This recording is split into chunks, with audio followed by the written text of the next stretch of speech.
Angela, thank you so much for coming on the podcast. Thanks for having me. Yeah, you got really good energy.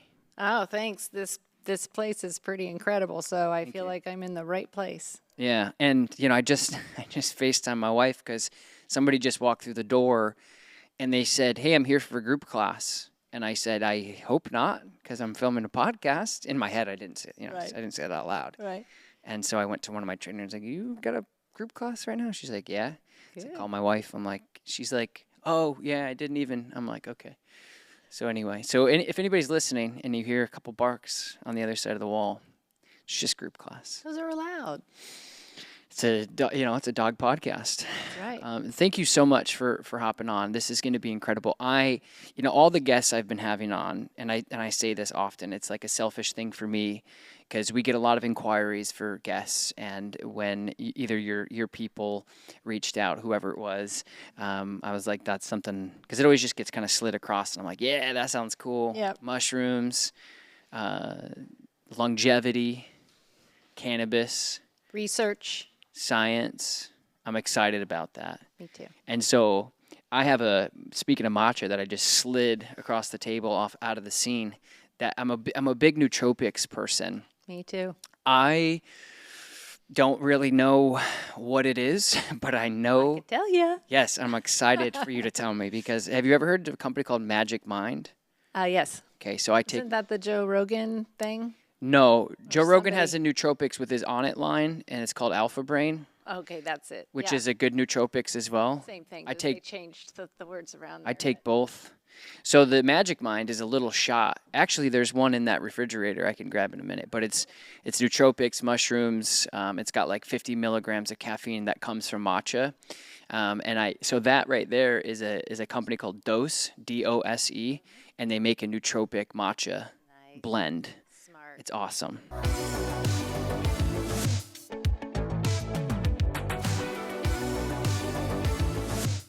What we were talking about. Oh, we Nootropics. were just talking about nootropics. So why don't you introduce yourself? I've been doing research on you, taking notes and stuff, and I have some questions for you. But why don't you introduce yourself to me and the people who are listening and watching? Sure. I'm Angela Ardolino. I am a cannabis and fungi clinician and formulator who concentrates on dogs and then animals. And whatever works for dogs usually works for people.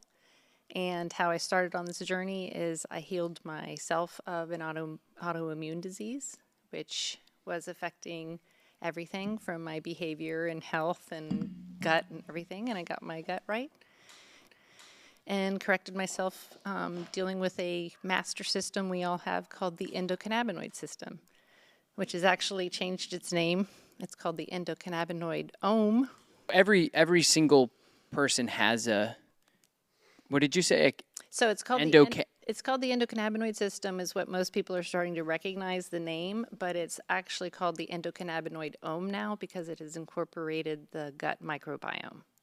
So it is what controls all of our pain, inflammation, mood, gut balance. It's what is responsible for keeping us at homeostasis. And our doctors and our veterinarians are taught nothing about it. So I'm that expert and became that expert because I wanted to know how in the heck this plant extract that I just took not only got rid of all my pain, but also got rid of my stress and anxiety. And I needed to know, what the heck did I just take? And then not only did it get rid of that, it got me back to homeostasis, which meant I no longer had rheumatoid arthritis. Whoa! So was that your autoimmune disease? Was it went away with? I'm trying to read between the lines here. Yeah, So exactly. so tell me about that. When you're in disease, you are not at homeostasis. Homeostasis is when your body is doing everything that it's supposed to do. And your gut is balanced. Your immune system, as you know, lives in your gut. So if your gut is not doing well, or it's disrupted, or it's something called leaky gut, where even if you're taking great nutrients or feeding great food, they're not getting those nutrients because it's just leaking out of the gut. So you've got to fix the gut first. Right. It's where everything lives. So I had to fix my gut, But what helped me fix my gut was using plants and mushrooms that interact with this system and feed my gut, and literally got myself back to homeostasis. And what was awesome is at the very same time, my soul dog, Odie, was diagnosed with degenerative myelopathy. He stopped running up the stairs at night to go to bed, which used to be his favorite activity, and wasn't doing it anymore. So he was diagnosed with that. And the same formula that I formulated for myself, it was his formula at a lower dose, because dogs already have been proven to have more receptors than we do. So they don't need as much THC as we do. So a full spectrum hemp extract really has a huge impact on any dog. Wow. Specific breeds who maybe are prone to certain diseases or behavioral issues, or are born with an endocannabinoid deficiency. It's something that they should take their whole life. But every senior should absolutely be on a full spectrum hemp extract. So yeah, I set not only myself back to homeostasis, but also my 9-year-old miniature schnauzer went back to running up and down the stairs and doing everything he was done before. And a lot of people, I also had a senior dog rescue. And what I found is people giving up. Like an actual, you mean not a rescue dog, and you No, ran a rescue organization. A rescue organization. Right. So especially when I became this clinician for pets, I was like, all I wanted to do was take my education and apply it, take my formulas and apply it to everything that I learned that it could do and is missing in conventional medicine. So where often I come in is when that pet parent has tried everything, and often their vet has said, there's nothing more we can do. And often that happens when they become senior citizens. And if we can get them to geriatric, it really happens. So I had some relationships with some holistic veterinarians, or even some integrative veterinarians where I lived, where I'd be like, look, this is who I am.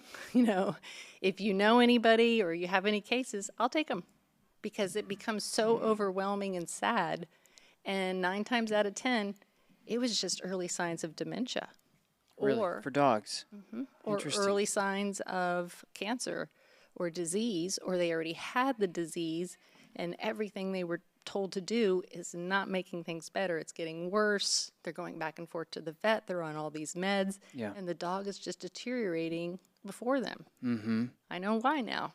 Yeah, I had a dog that went. Well, all dogs have to go through that, right? It's inevitable. No, they don't. You don't think so? No. So this is literally my why I'm here. Yes. I lost my first miniature schnauzer at age 7, because at age 6 she started to throw up and have diarrhea. Her name was Lucy, and the house that I bought, a brand new state-of-the-art conventional vet office, opened up, and I was like, oh, cool. This is meant to be. I mean, it is meant to be when I now know where I am, but I literally was one of those people, so there's no judgment in anything I say on this podcast, because my first book is going to be called How I Killed My Dog. No judgment zone here. Right, because not only did I do all of the wrong things and put her health in someone else's hands blindly, which is my fault. I also what do you mean by that? So you brought her to the vet, and you felt like they didn't guide you down the right path, you mean? Or no, my dog was dead at age 7 because she had a leaky gut and couldn't hold anything in, and they loaded her up with antibiotics and steroids because they couldn't figure out what it is, because they're not taught about diet and nutrition. Right. They're not taught about the endocannabinoid system. They're taught a standard of care. You come in for this, it's diagnosed with this, you give this. Symptomatics. But 9 times, they never get to the root cause. Right. And 9 times out of 10, of course, it has something to do with the immune system not doing its job. Okay. The immune system is the body's innate ability to heal itself. So when I brought my dog in, who was eating the Purina kibble they told me to feed her, and giving her the flea and tick poison pesticides Oral. on her, Or was I it think topical? one was oral. I think at first it was topical, and then the new pill that did it all. Yeah, I was gave her always that. suspicious of that. Especially when you're reading, don't wash your hands if it gets on Yeah. you. And Yeah, I study those little pamphlets now. Yeah. I get my magnifying, or now microscope. Sometimes you have to search for them. Yeah. Like, there's no transparency. I would never. I don't care. Even if you trust and believe everything I'm telling you, don't ever just put something on or in your dog without researching it first. Because your veterinarian, even if you love them and they're great, a salesman comes in and sells them something. And they go, are there any side effects? And they go, no. There's always a side effect. If it's a drug, it came from a food plant or mushroom that did the job. But you can't patent nature and make billions of dollars. Right. So they recreate it in a lab. Yeah. A man takes what Mother Nature makes for us. She provides us all the food and medicine that we need. And a man goes in and goes, let me see what I can do. And they take one compound's action, they recreate it synthetically in a lab, and then they make it a drug. And if for pets, research is only required to prove that the health doesn't change for the first 3 months. Wow. So they do it in healthy dogs, Yeah. and they go, look, nothing changed, and they release the drug. They never have to prove that that drug actually had an action or did anything. Wow. So I just did my first piece of clinical research, and my mind continues to be blown at how icky conventional medicine is. It's very important. If I'm in an emergency situation, I want it. It's absolutely, we need it. We need to do things like get the shots, when they're first years of life, but that's it, just like us. And we need to find ways to protect them from fleas and ticks, but it doesn't need to be pesticides. It doesn't need to be, something that doesn't even make any sense, that we're putting and giving them a pesticide, but the tick still has to bite the animal. How does that make any sense? You didn't deter that from biting it. So it just goes on and on and on. And, that's why our dogs are not at homeostasis and are imbalanced and maybe have behavioral issues or anxiety issues or gut issues, or if they're older, they most likely have some sort of cancer or autoimmune or allergies, all of those things. So it all makes sense to me because we live in a toxic world. Very. Yeah, and I totally am diving deep into that myself with my own life, with my own kids, and obviously with my own dogs. I just feel like the dogs are, the research and the development and the science is so far back with dogs than it is with humans, because that's who they're testing on. Right, exactly. You know how I know THC will not kill anybody, or especially a dog?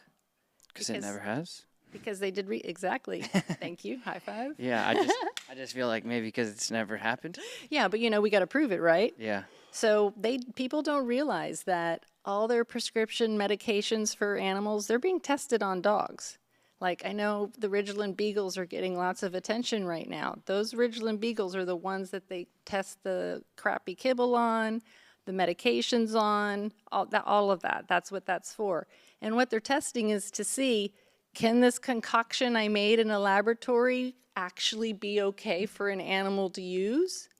Like, literally, that's it. It's corrupt. So what you're saying is when things like cannabis or other things like essential oils, every drug comes from a food plant or mushroom. Right. And literally taking it to child, like, go, let's see if she's right. What is it based on?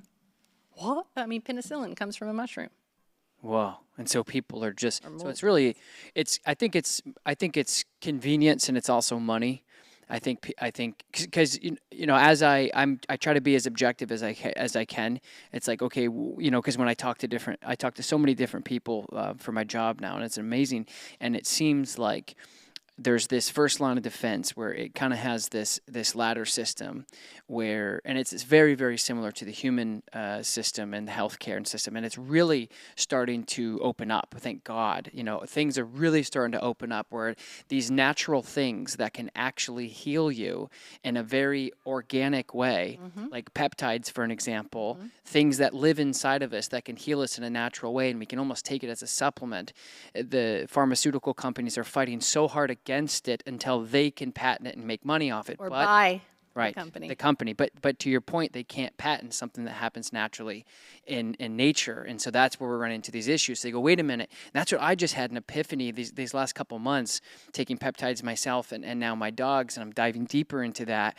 And I was like, I don't understand. If these things are so amazing, and they have been for me and a bunch of other people, and it occurs naturally in our bodies, why is it such an icky thing in the traditional medicine community, if you will? And it's because the FDA is pushing back on it for many reasons, but one of the biggest reasons is because they're lobbied by pharmaceutical companies, which basically say you cannot do this because you're going to steal tons of money because they want to do antibiotics and they want to do surgery and they want to do medications and blah, blah, blah. Same thing that I see with things like cannabis, full spectrum cannabis for human beings. That's why there was such a hard push against that, because it's going to take away the SSRIs and all these different medications. Controls pain, wow. inflammation, mood, behavior, everything. So all of those drugs would go away. So tell me about your dog that had passed away. So a lot of people I talk to, they have this unfortunate event. That's how actually I started my career. I had a very unfortunate event with my dog, and I immediately was like just fueled for the rest of my career, and I never let off the gas. Same. So what was your first thing that you did after your dog passed away from basically misinformation or? Well, I was young, and it was $15,000. Actually, I stopped counting at $15,000, so it put me in debt. And I still got an autopsy because I needed to know. I was never given a diagnosis, which blew my mind. So that's what kind of opened up of what vets are taught. What do they actually know? What's actually in the food? What do steroids do? What do antibiotics do? So that's where that kind of led me down that road. So when I got my next schnauzer, which I was like, I'm going to do everything right. So I wasn't even like an expert. I was like more of an herbalist and making sure I was either cooking or finding a food, which at the time was very difficult because it was a good more than 20 years ago now. Yeah, wow. Gosh, it's crazy. But I wanted to make sure everything went right. And it wasn't until he turned 9 and we both had that thing happen to us that I went down and learned. I told you I took a full extract of cannabis oil because I was diagnosed with rheumatoid arthritis, took it and literally immediately felt pain leave my body. And full spectrum, to define, is with THC and right. CBD. That's right. And it's under threat right now. It's been banned. Federally. Yeah. First it was made legal in 2008, which is when I released all of my formulations. But now it has been banned. And next November, supposedly, a ban goes into effect. But we're fighting it, but it's quite ridiculous. And the reason is because the liquor industry is threatened by it. So we literally have the marijuana industry, the liquor industry, and Big Pharma all threatened by hemp. Because hemp, if you can get a well-made product with a COA, a certificate of analysis, it is a game changer for you and your pet's health. Yeah, and that's the same thing I've been actually researching. Interesting enough, because I don't really drink alcohol. I'm not against it. It just doesn't. My relationship with it is awful. It's poison, so it's good. So yeah, and you know who else it's poison to? Your pet. Alcohol. Oh yeah. And it's even worse for your pet. You say, oh yeah, but I'm in a holistic space and herbalist space, and most herbal formulations are preserved in alcohol. Oh, I thought you meant like dogs are having martinis and shit. Like, no, but that's where I was like. It's the same thing. Okay. It's like every dropper full of alcohol is like doing a shot of pure alcohol, except we have enzymes that break it down. They don't. So it's more damaging. It takes What kind of shots of alcohol would pets be taking? In a liquid tincture. Yeah, but like why would they be taking that? Because they're taking an herbal plant or mushroom medicine. Oh. So alcohol is needed in a mushroom formulation. It's not needed in a formulation, but in how you do the extraction. Oh. So if mushrooms are both a functional food and a functional medicine. So eating them is incredible for the gut microbiome. It feeds them for 13 days. 3 grams feeds them for 13 days. And it's a prebiotic, a postbiotic. It feeds all the good microbes that live in your gut that are good and keep you healthy and functioning and keep your cells for recognizing when there is a threat and removing that threat and constantly interacting with the endocannabinoid system and keeping you at homeostasis. And then mushroom extracts are when you do a dual extract of, and I know you're going to recognize lion's mane and turkey tail and reishi and cordyceps. Chaga. Chaga. Like chaga is such a badass. I was searching all in the woods around here to see if I could find one. Cool. But yeah, chaga has more antioxidants than anything. It is incredible for the gut. Yeah. But so people are going to hear this and they're going to go out and look for a chaga supplement. And 85% of supplements for both humans and pets are completely useless. Really? Because there's no regulation. So I see some sitting on the counter. Yes. We're going to dive into it. And I'm not going to insult, but the first thing that I notice is that there's a mushroom one and it's in a powder form. Why is something that is 80% water, and we are 80% water, in a dry form? I would just say because people probably don't have, I think for cost efficiency, and then people probably don't know what to go out. I think what it is just efficiency. So people aren't going to go to the supermarket. Convenience is the death of everything. But I also think it's education. Right. Because I think if you were to tell me, go to the supermarket and get lion's mane. I actually saw lion because it must be. I'm sure it's seasonal, but it's not on the shelf all year round. Right. Or at least here. And so I saw it the other day, and it is a beautiful mushroom. Now you see the actual mushroom. It's beautiful. I always go to. So that's what's happening next. Is so we've got the people who maybe don't know anything about this. They have their first dog, and so they're going to a conventional vet and doing everything. Correct. Like I did. Correct. And that's who I want to reach the most, to go put that kibble down, put everything down, read the ingredients, understand the ingredients, research if there's any meds or shots or anything so that you know exactly what to do. And then there's those that have already figured out, okay, real food, right? Yes. I get that. Real food, we need real food, they need real food. Yes. But they are now learning about mushrooms or hemp or vitamins and minerals, and they're adding them to the real food. And most of the time, those supplements have additives. They're synthetic isolates of vitamins and minerals. They have fillers, additives put in them. So powders are a great way to hide things like maltodextrin and microcrystalline cellulose and everything that they make to make it in bulk to save the company money so that it's not as expensive. So you had asked me about my dog that got sick. Oh, no. Well, that was my first one, Lucy. But Nina was the one that made me the mushroom expert, because the product I was using was not grown on the right substrate, was not a therapeutic dose. Mushrooms, you talking about? Mushrooms, mushroom extracts. So mushroom extracts, you have to do a hot water extract and an alcohol extract. That's what a dual extract is considered. And you have to do that alcohol to break through the outer layer to get those medicinal compounds that do all the magical stuff that not only interact with the endocannabinoid system, but feed the gut. And literally, they belong to a group of called adaptogens. Yeah. So nootropics are a subset of adaptogens that are all about the brain. But adaptogens, you and I could have the same formula here, and we could both take it of extracts of adaptogens in mushrooms. Mushrooms are adaptogens. I call cannabis the queen of all adaptogens because she literally balances energies and everything. So we could take the same formula and we would both have a different effect because it would adapt to whatever you need, whatever your stressors are, whatever is off balance, and work on that. And then it would do that for me.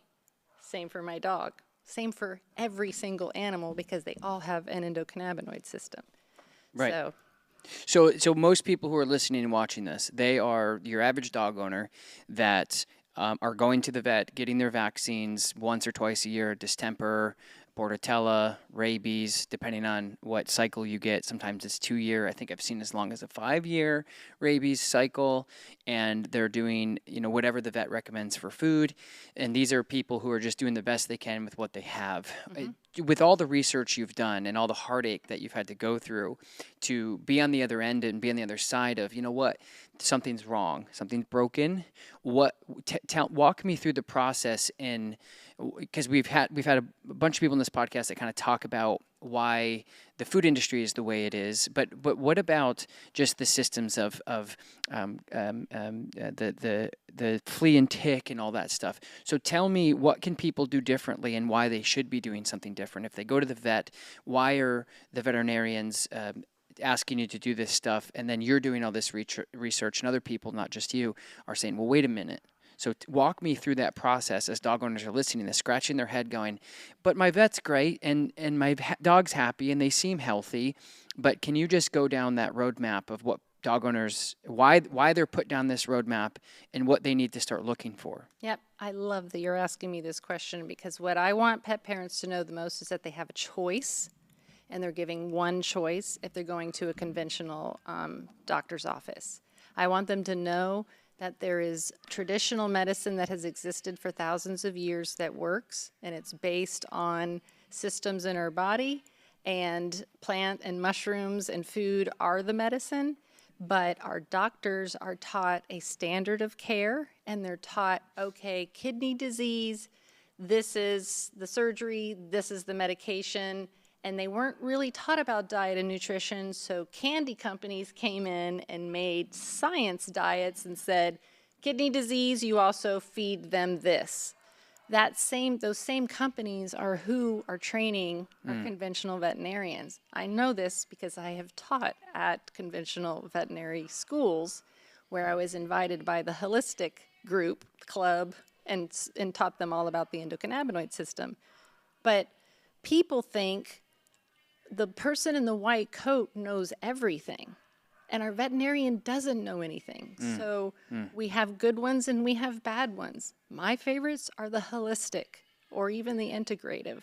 But the holistic got out of conventional school and then continued to educate themselves because they didn't learn about herbalism. They didn't learn about traditional Chinese medicine or Ayurvedic medicine or the endocannabinoid system, and they surely didn't learn about diet and nutrition. I've used to ask people, do you know what the top 3 causes of death are? For dogs? For everybody. Okay. Because it's the same. We're the same. Cancer? We're the same. Cancer? I would just say, would that be considered a disease? No. So I would say disease. I don't know. But disease, it's the word. It's the one that kills you the most. So it's the top 2 diseases that kill you the most.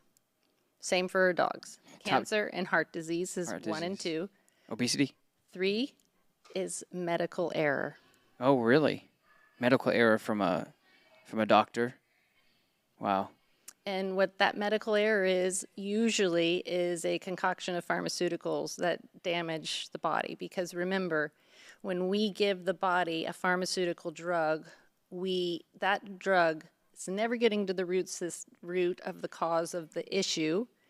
It is stopping a symptom, which usually is, we'll just take one drug for dogs. Yeah. Apoquel. Yeah, it's big. Turns off the immune system, and now you have turned off the dog's body's ability to heal itself or protect itself. So, and now it is a concoction of chemicals. So when that pill or injection or whatever gets into your dog's bloodstream, the first thing that happens is the liver has to deal with it. It has to metabolize it, and it doesn't know what the hell it is. And it's literally a concoction of chemicals that it does not recognize. So the action happened, because that's what they concentrated on, but the liver doesn't know what to do with it. So the liver sometimes makes a good decision and sends it out. Sometimes it stores it, which is really dangerous, and that's what synthetic vitamins and minerals are so dangerous. Or it gives up because it has to get on with its life and stores it in the dog's fatty tissue. So the majority of the dogs, senior dogs on my rescue, I also had a really busy groom shop, daycare, boarding facility where I'd see 100 dogs on a Friday, Saturday, and Sunday. The word got out. And they were all suffering. The majority of them were all suffering. Every old dog had lumps and bumps on them. They'd go, I've switched the diet, I've given them meds, I've even cut it off. It popped back up over here. I'm like, I needed to get to the bottom of it. And now that I knew about the master system, I literally could always get to the bottom of it and understand. I always want to know the why. Where did this start? And how do we, I know the body is off balance, but where did this start? And then how do I reverse it? And with my own disease, my dog's disease, it starts in the gut. 2 years before you get diagnosed with rheumatoid arthritis, you have gut issues. And I did. And I should have, and I went to every doctor known to man, and they had no idea what to do because they're not taught about the gut. Yeah. And at least in human medicine, you can go to a specialist, but that doesn't really happen. So we put, the worst thing we can do is put the responsibility of our pet's health, our children's health, our health in someone else's hands. We have to do our homework. We have to look at everything because you could have the best doctor ever, but they just don't know yet because they got out of school and they got to pay back their, giant student loan. Yeah. But they weren't taught anything about these things that have been used for centuries that, of course, back in the 50s, Rockefeller, 40s, 50s, Rockefeller had all the homeopathic medicine is also under attack right now too. And nobody hears about that. Why is it under attack? They're trying to get rid of it. Right. You know why I know about it? Because my eye drops disappeared from the marketplace. It was like I couldn't get them anywhere. And then finally, went into an literal apothecary and I said, hey, do you know what happened? And she goes, yeah. And that was the evils companies who make the eye drops that have harmful preservatives in them. Made that happen. So it just seems like the companies with all the money, the companies with all the marketing, the companies with all of the PE backing. They control the FDA. They control everything. Right. And so they're basically telling. See, that's the thing is like people don't realize how corrupt things are. So I had somebody on the podcast just a couple of days ago, and they were talking about a lot of even if you do feed kibble or highly processed food, you don't know about the decent ones because the IMS and the other big companies have so much money that when you search best and most healthiest, you're going to get the people who have the most money. Yep. You're not going to get what's actually good. Yep. And so for many, many years, people, especially if they live in rural areas, and they live on farms and stuff, their dogs live the longest, they have the less diseases, the less cancers. They're eating scraps and whatever they find on the farm. Yeah, they're killing things, they're eating whole prey. Yep. They're eating getting everything they need, and they know what they need and want. Yeah. My rescue was on a farm, so watching dogs do things when you can let them outside in a wild area, and watching one of my dogs show dogs at the rescue, hey, this is lemongrass. If you eat this, the mosquitoes will stay away from you. I literally could see her being like, eating it, and they'd be like, smelling it and be like, okay, and they'd literally be sitting there going, I don't know why I'm chewing this, but okay, I'll do it. Yeah. But it's called zoopharmacognosy. They know what the wolf has a stomach ache or what doesn't feel well or feels like it needs to get back to homeostasis. It goes and searches for that mushroom or plant or herb in the wild. Yeah, they just know. It's the same thing when dogs eat grass when they have an upset stomach and they want to vomit. Yep. Or they need to. Or need fiber, or their gut needs food. I like to say, feed the gut what it needs to keep you healthy and at homeostasis, trying to always get yourself at homeostasis, and then what the dog wants, what they love to eat, as long as it's all real food. Yeah, and I think it's just, I just talked to a couple of different people, and one of the things they say is just get back to nature, get back to food. Right. Like when you talk about food, it's not these little things, it's food. Feed them chicken, feed them broccoli, feed them squash, feed them pumpkin, feed them. And then go one step, which is, in that food that you're feeding them, where did it come from? Yeah. And do the same thing with your supplements or food. Yeah. So in other places, hemp and mushrooms are considered a vital food, and they're not considered supplements. Here, they're completely unregulated and considered supplements, and it's almost worse than hemp because CBD, it's CBD isolate, full spectrum hemp extract, broad spectrum hemp extract. CBD isolate has already been proven in research to cause liver injury. And in 2009, they released that. Everybody freaked out about CBD. And I'm like, no, they just made that a prescription drug. And that's why there's a side effect now. Yeah. And because it's not recognized anymore by the body or the liver. Full spectrum hemp extract is when you pull out all of those medicinal compounds, not only the cannabinoids, but all the polyphenols, the terpenes, the flavonoids. And what's happening now, and what I'm seeing in the market, is we've got the 2.0 pet parent who knows about the food, but they don't know that that food that they might be feeding, that's even freeze-dried or even raw, has been thrown on a synthetic packet of vitamins and minerals. Yeah. So let me ask you this. Going back to the original roadmap, I want to get granular on that because I think it's important for dog owners to know that there are all these other things that they can do to help their dogs, but I think it's overwhelming for them because, unfortunately, in order to get better health and in order to get better nutrition, in order to get better food for dog owners, with us, it's like, hey, eat things that are bright and eat clean things and organic if you can. But for dog owners, it's a little bit different. So let's go back to when they go and get vaccinated and they do the oral and the flea and tick and they do that. What can they do? What can they say? What are their alternatives? Because here's the thing: they're going to get fear-mongered by their veterinarian, and veterinarians are amazing. I have them on my podcast almost weekly. Same. They're great, and most of them who come on who listen to my podcast, even you like had this. One of my heroes, Dr. Ava Frick. She's the bomb. She's the best. So, but they will say, I didn't know. We don't know. We Right. are not. It's the same thing I tell when dog owners come in and they say, well, my vet recommended this. I say, your vet has zero, and I mean zero behavioral training. Exactly. Zero. Exactly. So you can't, that's like going to the So the mechanic. same boat of Yeah. what I know and healing naturally than what a vet has been taught. So it's the same thing. Mm-hmm. And kind of like, what do we expect for them to know everything? Yeah. And even in human medicine, if you decide, oh, I want to do the more natural stuff, you become a naturopathic doctor. That doesn't exist in conventional. I'm in vet. You have to go through conventional, and then you have to continue to pay for your education to learn acupuncture, ozone, chiropractor, herbalism, all those things. So they're exhausted. Yeah. And they're the best ones, and they're going away. There's so few of them. But this is what I love, is when you learn how to take care of your dog's health, you learn how to take care of your whole family's health. Mm-hmm. Or if you're doing it the other way around and you're learning that you are the only one in charge of your health and your family's health, you'll realize the same thing goes for your dog. The difference is there's no repercussions for someone killing your dog with their shitty supplement or their shitty food, because dogs are considered property in this country. So even if you were to sue, they would go, well, how much were your vet bills? So people really need to look out, because I'm a clinician for humans also, but chose to go in the dog space because I literally thought I'd be with a bunch of dog-loving hippies in the holistic realm.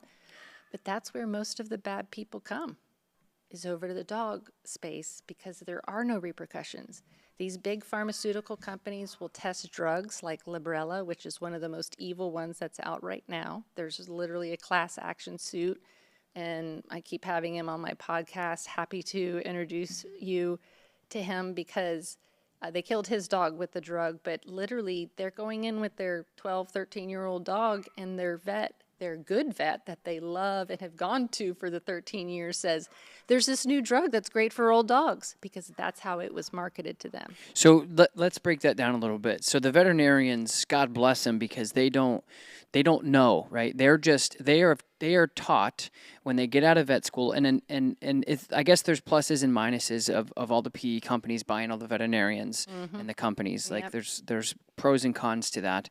But essentially, for those of you who don't know, which we talked about on this podcast before, big companies like Mars are going up and buying Mars, the candy company, by the way, are going up and buying all of the small veterinarians. And they've also already bought their own CBD companies and a lot of natural brands on the human side, or some that have pets. So it's, you have to keep track of who's what. Yeah. And even if they do, they don't change things immediately. But then they start to go, they use wild crafted, wild foraged mushrooms. Why don't we just get that's 10 times the cost of the ones of the guy down the street who's growing them on Farmer's grain, market, yeah. growing them on grain in his basement. Mm-hmm. Why are we doing that? Nobody will ever know. So Guess what? Those don't have those bioactive compounds, the polyphenols that the mushroom. We want our dog to be fed an animal that was fed a biologically appropriate diet. Our mushrooms and our plants have to also get their biologically appropriate diet. yeah. So mushroom grown on grain does not have medicine in it, and that's most products. But you can market it as it's the same mushroom. Right. Like you don't even know when you're looking at a mushroom product whether is it a dried up mushroom, meaning it's the mushrooms dried and then, crushed up and made into a powder, or is it a dried extract? And is it a dual extract? Mm-hmm. Okay, it's a dried dual extract. This is my whole what I went down. Why is it coming from China? Well, I was told it was coming from China because they've been doing it for the longest and the best. And if we do what they do here, it would be cost prohibitive. That's not true. I have a myco-alchemist who lives in Oregon, who, has been working with mushrooms, does something called a spagyric preparation, which is literally making mushroom medicine. And there's nothing like it when we test it for its bioactives, for its beta-glucans. It's off the charts. And that's real, pure plant medicine. So that's who I partnered with, because we only use mushrooms that are wild cultivated, meaning grown on the substrate in the conditions they would be found in the wild, or wild foraged. So literally, it's what I want to do in my retirement. I want to be a professional wild forager. Gone out with one of them. And That's cool. It's awesome to be able to find a full meal in the woods, in Northern California, Oregon, or Washington. But that's how you make real medicine. That's how you make real food. Grass-fed beef, free-range chickens. It makes a difference because they're getting the nutrients, and then that's when your food is healthy. Yep. But the majority isn't that way. So not only do we have to go, okay, rabbit is great. It's a nice cooling vegetable. I need to know what that rabbit was fed, the conditions the rabbit was raised, how was it preserved, cleaned, all of those things. And I know it's exhausting, but what's beautiful about mushrooms, and I say that they'll save the world, is that they are packed full of all of these bioactive compounds, but also nutrients that we're lacking in our food, vegetables, fruits, and everything else. So back to chaga. Chaga will only have those incredible compounds, betulinic acid, making it its medicine, if it's grown on a live birch tree. And the majority of the products that have chaga were not grown on a live birch tree. They were probably grown on some in China, the company that I used to be a practitioner for, and I'm not now. And I guess I'm one of my heroes. Was called a whistleblower when she left pharmaceutical. And I guess when I left that, I'm a whistleblower, even though all the information is on their website. But they grow on sawdust from the sawmill in China.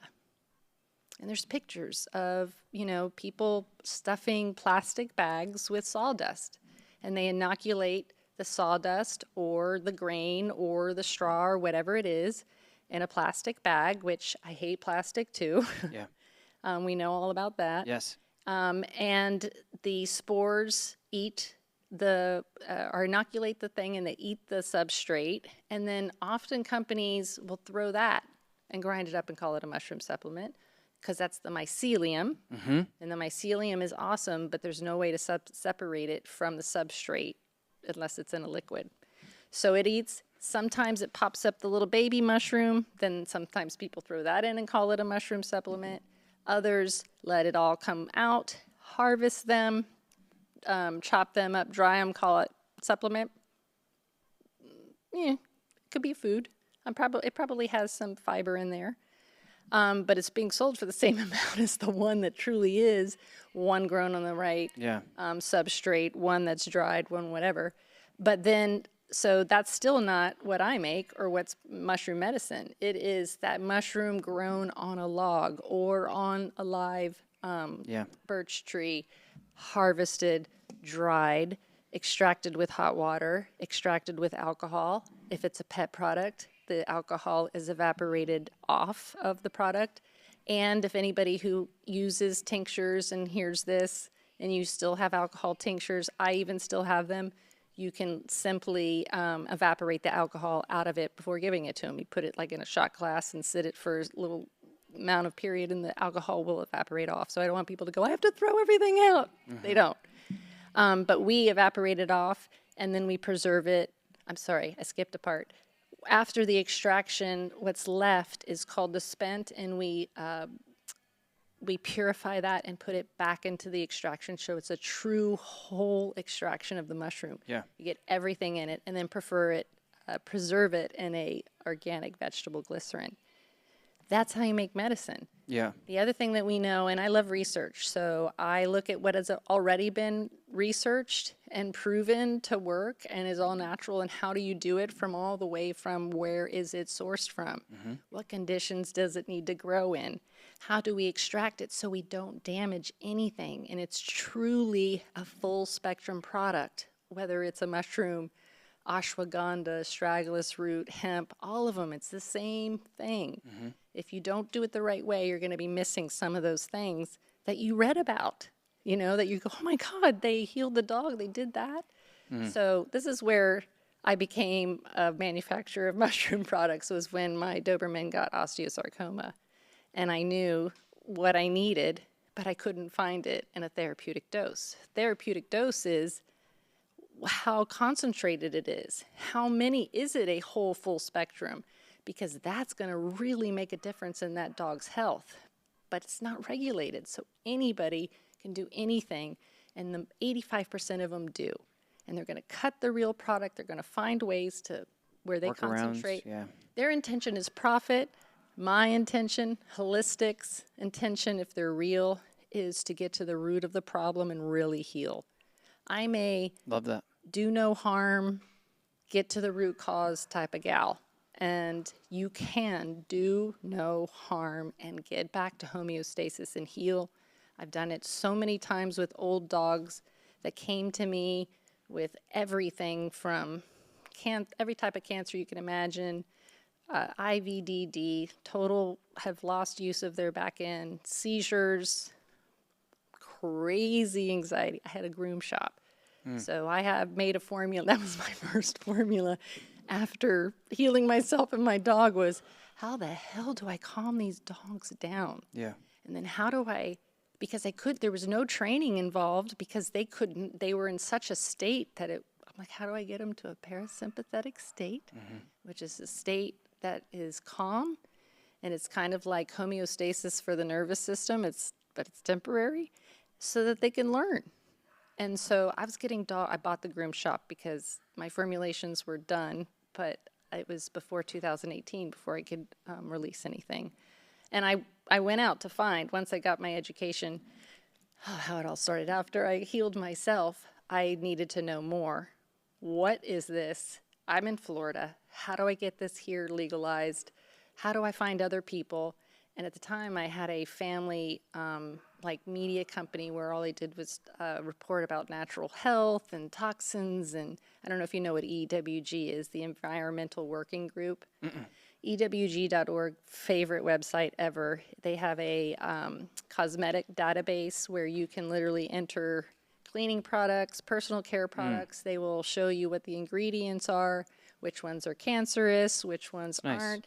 And now they have where you can get assembled, so they have brands that have no crap in them. Now, this is all for human stuff. This doesn't exist on the pet side. I want to do it. Yeah. Because it's so hard. It's like Yucca. You ever heard of Yucca? Yeah. Yep. So isn't Yucca like an app? Yeah. Yeah. So they have it for, I use it when I'm in the grocery store. If Yeah. you guys are listening to this, especially if you have kids, Yes. because the marketing for children's snacks and stuff is scary. But Yucca, YUCKA, YUKA, and you can basically scan everything that you did, and it'll tell you, like even here, like these mozzarella cheese sticks, Yep. it rates it a 44 out of 100, and you have to look at the negatives. And so the negatives here are saturated fat and sodium, which is like you can deal with that. But then if you look at something else, go Does ahead, it show sorry. the ingredients? Yeah, it'll actually tell All you. of them? If it has bad ones? Yeah. So what I like about it is it's organic, it's got protein, it's got zero sugar. But if you look at a really bad one, if I can find a really bad one, it'll actually tell you. Let's see if I can find a bad one, like right here. So this evergreen waffle. So this is marketed to kids, right? Thick and look at the packaging, right? And it'll tell you the additives contain. So it'll give you high risk and low risk additives, and then it'll tell you exactly what they are. I can't say these words, but these are texturizing agents and what they do. And then if you click, it'll even go deeper, and it'll say it's linked to cardiovascular disease, adverse kidney failure, bone issues, blah blah blah blah. So it's really cool. It's awesome, and we need that. Oh, you'd be canceled. I've already been canceled. You'd be honey. canceled if you Already did been that. canceled. You'd be in trouble. Canceled in 2024. Jeez. You don't understand. I've gotten more cease and desist. I've gotten Scary, isn't it? Yeah. And it's funny because one of my heroes was a pharmaceutical whistleblower. I never considered myself a disruptor, but apparently that's what I am. But I met her at the Raw and Natural Supplement. I can't remember. Dogs Naturally used to put it on. Mm-hmm. And it was 2019, and I was speaking about the endocannabinoid system. And she was the disruptor, she was the keynote. And I was like, oh my God, this woman is incredible, but why is she over here in the pet world industry if she worked for the human? Well, because she had already been canceled and kicked out and threatened and everything else. Do you know who Susan Thixton is? Yeah, I've had her on. So I was pretty sure of that. I think that's the one I saw, and I was like, oh, I need to meet him. I'm the Susan Thixton of supplements and pharmaceutical drugs. Right. Yeah. So I know everything and the truth and whatever. Well, this woman knew it about the human side of things. So she was at this summit and blew my mind of what she shared. And really, that's where I was like, that's exactly what happened to Lucy. You know, what these drugs do and the side effects and all of those things. Anyway, on stage and on videos, her name's Brandy Vaughn. I can't remember if I said that already, but she's... You didn't. I was waiting for you to say it. She is... this is 2019, and on that stage, she said, I am not a depressive person. I would never commit suicide, and if I'm ever found dead, they killed me. She's probably serious. And she was found dead a year later at age 44 with a 9-year-old son. And what? It's really, really, I'm literally in the dog space because of this. Yeah. And I cannot believe what I have already been through just trying to educate pet parents how to read the ingredients, how to even share what is on their website, because they have to tell you, they have to put it on the label. But half the ads, and the vet doesn't know, and they give these things blindly to their dog, or they're really trying, they're that 2.0 pet parent, but they have no idea that that food is covered in synthetic vitamins and minerals. They don't know that that supplement has no mushrooms in it at all, or CBD. It's an isolate that literally causes liver damage. So isolates went away, and now they're back. There's a new line of isolates. In research, it was 1,500 milligrams that damaged human livers. And they have formulations with the multiple isolates, like 2,500 milligrams. And I could lose my mind standing in an independent, retailer going. And what I've been accused, and was the number one message of my cancellation, was that I'm bad-mouthing others because I have my own brand and that I'm breaking up the holistic community. I'm like, no. Anybody who puts those additives that show up on those human things in our supplements or on our food, they are not holistics. They don't belong in this space. Go over there. Why are you over here? Mm-hmm. Because we will pay more money. Yep. We will do anything to help and save our pet. And you're taking advantage of that, and that infuriates me. So I am here to continue her legacy and the pet side, But what's so beautiful is that because often, especially women my age, often care more about their pets than they do, same with their kids, and don't take care of themselves. They bring their dogs back to health and homeostasis and then turn and go, first of all, the pride, that you are in control of your health, but then realize I can do that for myself. And I'm like, yep, you can. And what works for us works for them. Yeah. They're just more sensitive to certain things because they have more receptors. But a full spectrum hemp extract, if it doesn't have that little bit of THC in there, the CBD doesn't even bind to the receptor. Yeah. It literally just floats around and is not really sure what to do because you've taken it apart. Will, can you do me a favor? In my bag right there in the top thing, there's a thing of CBD. I want you to see what I got going on over here. So I have CBD, and I want you to read it to let me know. It's kind of a weird compartment, but it's in like the top little zipper. It should be in there. Yeah. So when you're looking at a CBD, thank you, Will. If you're looking at, so is that full spectrum? Is that what you're talking about? Okay, so they say that they're an organic full spectrum with CBD, CBG plus CBD hemp extract. So the first thing that I'm going to look for before I look at anything else is whether they have a COA. Awesome. So I see a QR code, I'm assuming that's a COA. So if I scan that COA and it takes me and it shows me that it is a full spectrum, then awesome, first clear. Is that like a certificate? Yep. COA? So certificate of authenticity? Or Yep, certificate of authenticity, or COA, and it has to be from a third-party lab. Right, that makes sense. So, of course, we have it. We test our own things inside our own manufacturing and our own labs. That doesn't count. It needs to go to someone else, and they need to test it and say yes. Yes. And unfortunately, I know it's hard, guys, because they are really doing everything they possibly can to keep us away from this medicine. So right now there's a hemp ban. They're banning real hemp. They're not banning CBD isolates. They're not banning broad spectrum. They're only banning things because too many people are not even going to the marijuana dispensaries because they're finding relief from a hemp product. Yeah, or they're just growing it themselves. Or they're growing it themselves. Because here in I grew 6 marijuana plants last year. I think the plants themselves are beautiful. I think that they are incredible. So we have an entire system that reacts to it, and that system is responsible for pain, our gut, inflammation, our mood. Let me scan that. I want to see what it. So one of the new trends that's happening now is that people realize that a lot of pet parents are savvy and understand that they're looking for a full spectrum. So, yay! Certificate of analysis. So it's that's third-party tested. Awesome. So you want to make sure that it is. So don't believe just what they write, because you want to actually look at that certificate and see that it has another company's name on it, that it shows what the sample that was turned in. So shout out to Upstate Elevator. Very nice work.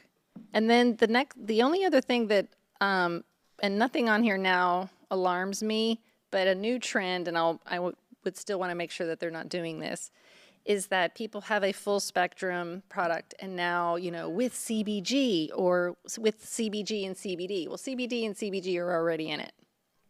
And if that strain was grown, so I do the same thing with one of my supplements, and that's what I think they're doing here, is they have a strain that's really high in CBD, and then they have another one that's really high in CBG, and they combine those and put them into one thing, which is awesome. I do the same thing because we have research that shows these cannabinoids do certain things. But what's coming down the pike is taking each of these cannabinoids and isolating them, which they're already doing with polyphenols, which are things like terpenes and flavonoids like quercetin or silymarin, where they instead of recreating it in the lab, they just isolate one thing.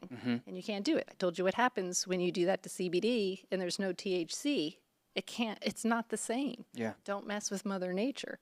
The audacity of a man to go, I'm just going to pull this out That way I can say, everybody knows what CBD is now. Yeah. Everybody knows what glucosamine is. Everybody knows what chondroitin is. So we're going to isolate that. And we're going to put all the things that have been proven that everybody knows about into one powdered supplement. That's not how nature works. It's not going to work. And now what you've done is you've taxed the body. This is a good one. Let me read the other ingredients. I just want to see. I can't read this. I'm Let me too see. old for it. Let me see. So what I want you to look for, and this isn't so me tell you what's in common in here. tinctures, I want you to read the ingredients and then read the other ingredients. Okay, you ready? Okay, organic hemp extract, 70 milligrams, minimally naturally occurring total phenocannabinoid, 50 milligrams, CBD, 23 milligrams, CBG, 23 milligrams, THC, 1 milligram, minor cannabinoids, 3 milligrams. That's it. Beautiful. Other ingredients. Organic medium chain MCT. trioglycide from coconuts. That's a beautiful product. So just coconut oil? No, it's MCT oil. So Okay, coconut MCT. oil Perfect. and MCT oil are two different things. Under the So- tongue, you think? That's what I No. was told. How do you do it? Well, yes. Well, not for dogs, though. yeah. People... This is what I take. Awesome. Yeah. And I don't know what the milligram is, but yeah, you could give it to your dog also. 1,500. But the odds that you have a good product, this never happens. Well, I got it I'm in really glad. I got it in a. We have this store locally here. It's called Healthy Living. It's a family-owned grocery store out of Vermont. Nice. Yeah, they're actually building one here in Clifton Park. We have one in Saratoga, and it's their entire store is free from high fructose corn syrup and all of the things. No antibiotics and any other meat or anything. So if you go in there, it's. People are like, oh, it's so. I literally, me and my wife walk through, and you can hear it because it's in a mall, and people go in through, to get to other stores, and you can hear. Can you believe? And I'm like. They just don't know. You're going to pay now or you're going to pay Right. later? I got to back up. I have some questions. Yes, Okay, yes. so let's do this first. There's three questions I have in particular. The one question is I want to get back to the average dog owner who has gone into the vet, and I want you to talk about what they can be doing alternatively. So the vet is going to typically say, here's the food you should get, or here's the vaccines that you should get. So I want to talk about titers, and here is the heartworm and flea and tick guard or Seresto collars or whatever. And I just want to talk about why you could be doing better and what can people be doing, because it's really important for people to understand, because they go to their vet because they trust their vet as they Right. should, because vets are, they go to school and they get this education. But what a lot of people don't know is there's other companies, there's third-party companies who come in and they do a luncheon, they buy everybody lunch, they bring them donuts, they get them fat and happy, and then they say, here's what we're going to put on your shelves and here's what you're going to recommend. Right. So tell me why they could be doing better and what alternatives they could be doing, and understand that dog owners have a choice. So you have a choice between a conventional, integrative, or holistic vet. And even past that, you also have specialists who have specialized in diet and nutrition. So they can help you if you are feeding a kibble diet and want to do better and want to understand how can you switch or even add more real food. They can literally help you do that. Certified canine nutritionist. I Yep. just had one on yesterday. Awesome. Yeah. And, that they know how, and it should be real food, and test even that. I feel like those are also being handed out like crazy. So look at where they're certified from. Look at their reviews. I love reviews. Look at what other people are saying, Integrative. integrative or holistic. And then there's the traditional or conventional. Conventional. Okay, so we have to define those. Okay. So the conventional, I'm going to play dog owner because that's me. Yep. I'm the uneducated dog owner. Yep. Conventional would be your average veterinarian clinic that you would see driving down the road. Yeah, like a, oh my God. VCA, A VCA, yep. Banfield. Banfield. So Okay, so- Banfields are buying all of I forgot who Banfield's owned. I get all the bad company, big ones there's basically 5 Yes. controlling Okay. everything. So there's the conventional. And then let's talk about what is integrative. So conventional is taught standard of care. Okay. You're diagnosed with this. You get this medication, sometimes you get this food, and you follow this protocol. Symptoms. No matter what. Yeah. And it's always, it's never get to the root cause, solve the issue. It is usually a suppress or Treat symptom. treat symptom. Yes. An integrative has been trained conventionally and has started to integrate some holistic traditional modalities. So some will go learn about traditional Chinese medicine, Ayurvedic, learn about diet and nutrition, maybe concentrate on acupuncture, chiropractic. So they know a little bit of both and they operate on both. And then the holistic turns to nature first, turns to what nature has provided because they know what I know. And well, sometimes I know more because I understand the endocannabinoid system, and they still weren't taught about the endocannabinoid system. That's how suppressed that information and education has been. But a holistic veterinarian, I still love my holistic veterinarian because she knows everything about traditional Chinese veterinary medicine. And she's also a diet and nutritionist, and she's a holistic veterinarian. So I taught her all about the endocannabinoid system, so it's awesome. That's a powerhouse right there. I know. She is a powerhouse, and guess what? She does telehealth. So Ooh. One of the things I did That's awesome. because I literally have been traveling for 2 years, moved from Florida and left. Where are you now? I thought you were in Florida. I know. I do that on purpose because I've got to protect myself. Good for you. So We'll cut that out. thanks. So yeah, I still live in Florida so far as everyone's concerned, or at least the haters. So shoot, what was I thinking of? Because I literally went into a Talking panic. about telehealth. I literally went into a panic of I shouldn't tell people where I live. Okay. I think you're okay. So anyway, Telehealth. So my favorite thing to do is go get blood work. But the first thing you said, like, if you're vet, you're fearful or you're guilting, walk out. You should never feel that when you're walking into a vet's office. But I don't think dog owners feel that. I think they just nod their head and they go, yes, okay. So no, go in prepared. What do you want? Do your research. Is there anything wrong? No. But you're also going to go, can I get, instead of that vaccination, I don't want that vaccination, I'd like to do titers. Okay. Or I don't want titers. that flea and tick, or I don't want that heartworm. I'm going to do my research and see if I want it. And then you decide, do you want to go the conventional route, or do you want to do it holistically? You can do everything holistically. So you have a choice. Can you define holistically for me?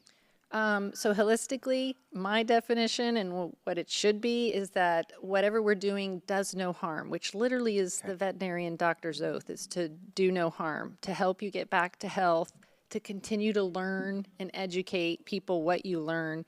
So meaning you're not supposed to just leave vet school and never try anything else. Or when we've got research that shows that a full spectrum hemp extract can stop a seizure, can kill cancer, can do all of these things, why don't you want to know about it? Why, when you get patients that come in and the pet parent didn't follow your protocol, did do their research in their dog, because what happens now is that people are told there's nothing, the vet literally says there's nothing else you can do. It's aging. Aging is the lack of homeostasis. Aging is not a disease, and it shouldn't be treated like one. The body just needs extra support to continue to keep you alive.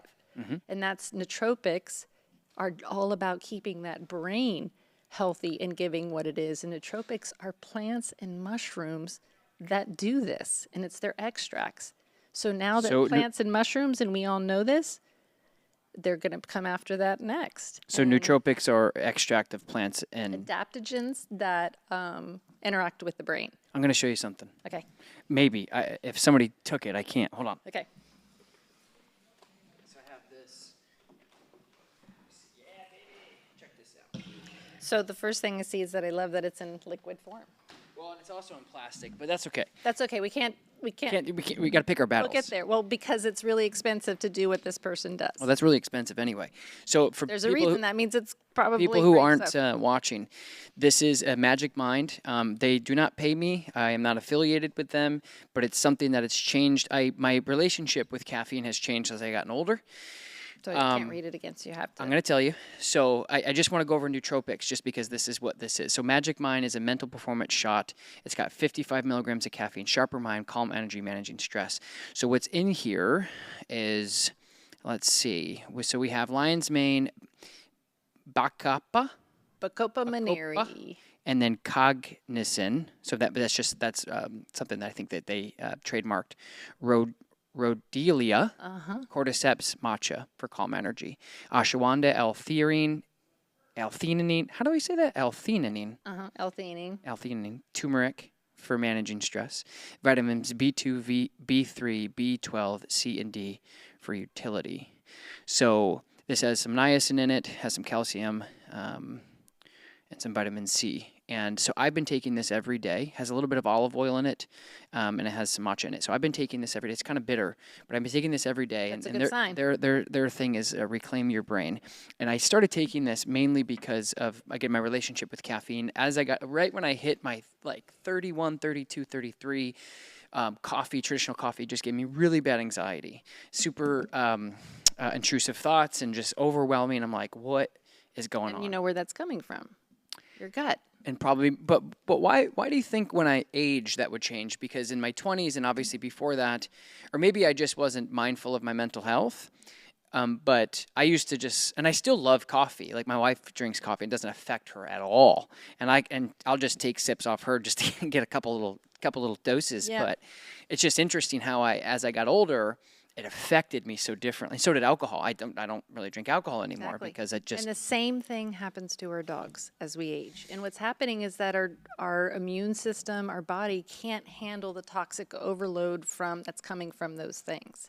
So it may have been other ingredients actually in that coffee that were causing it, or you already had a gut disruption or imbalance in your microbiome. Super acidic, right? Yeah, everything starts in the gut. So it's basically a balance of these microbes, and there's good ones and there's bad ones. So if you have an overgrowth of one, and this is a big problem, and it's contributing to the allergies and issues that all our dogs are suffering from, as everybody's learned about probiotics, so they're all throwing on these powdered probiotics. Yeah.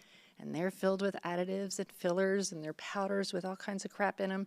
Well, and I did this myself. Mm-hmm. I was throwing the best brand out there that was pure, I knew everything about it, on my real food diet that didn't need it because they were getting everything they needed in the food. Mm-hmm. Mushrooms are the greatest source of these things. That's my next question. So you cause leaky gut, even if you give too much of the good stuff. Yeah. They literally overdose. They're overdoing probiotics. We should get those from our food.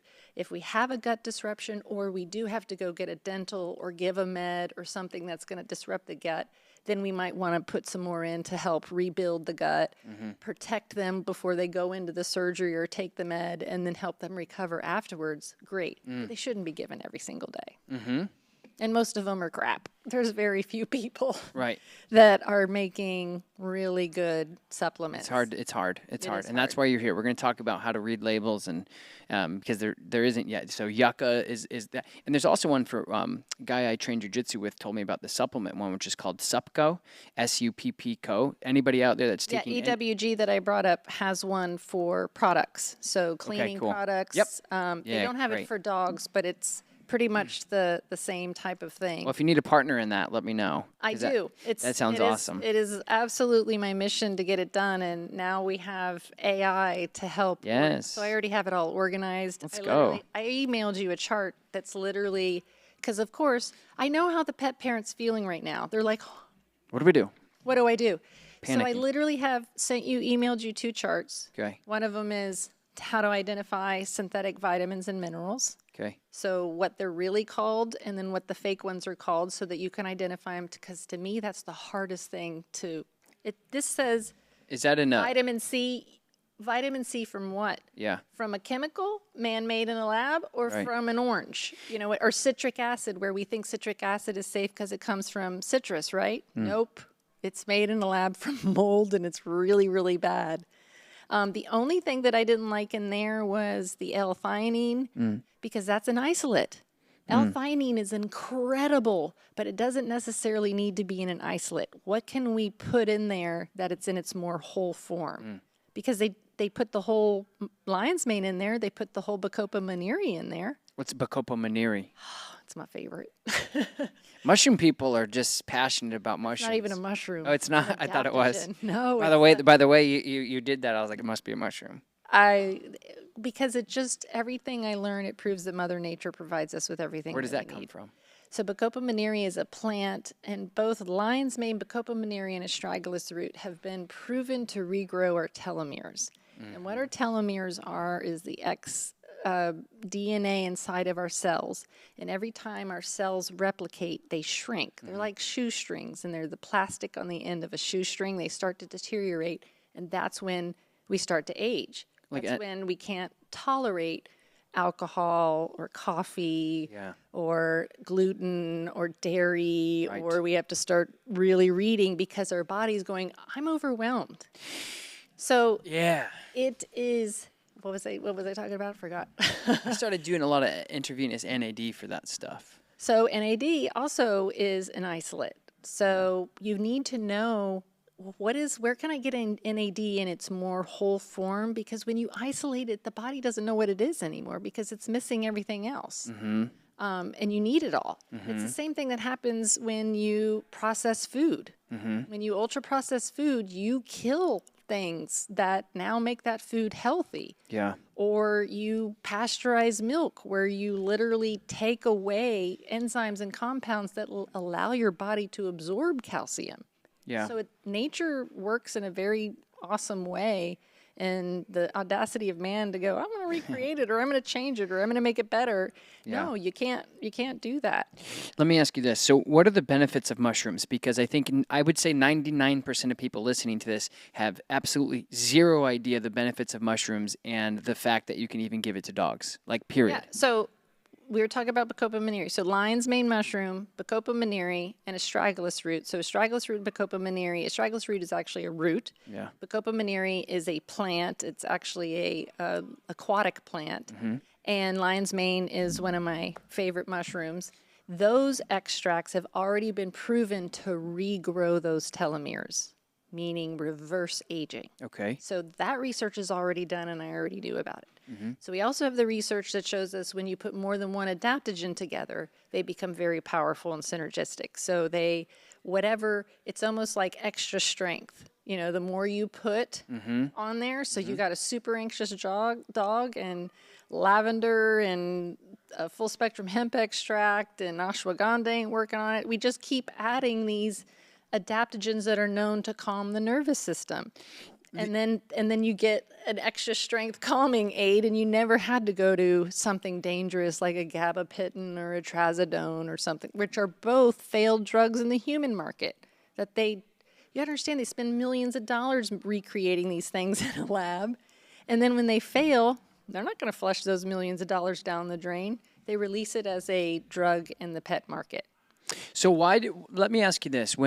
So mushrooms have a lot of benefit, right? And so they're packed full of vitamins and minerals, tons. Like shiitake has more vitamin B than anything. It's third after nutritional yeast and the liver organ.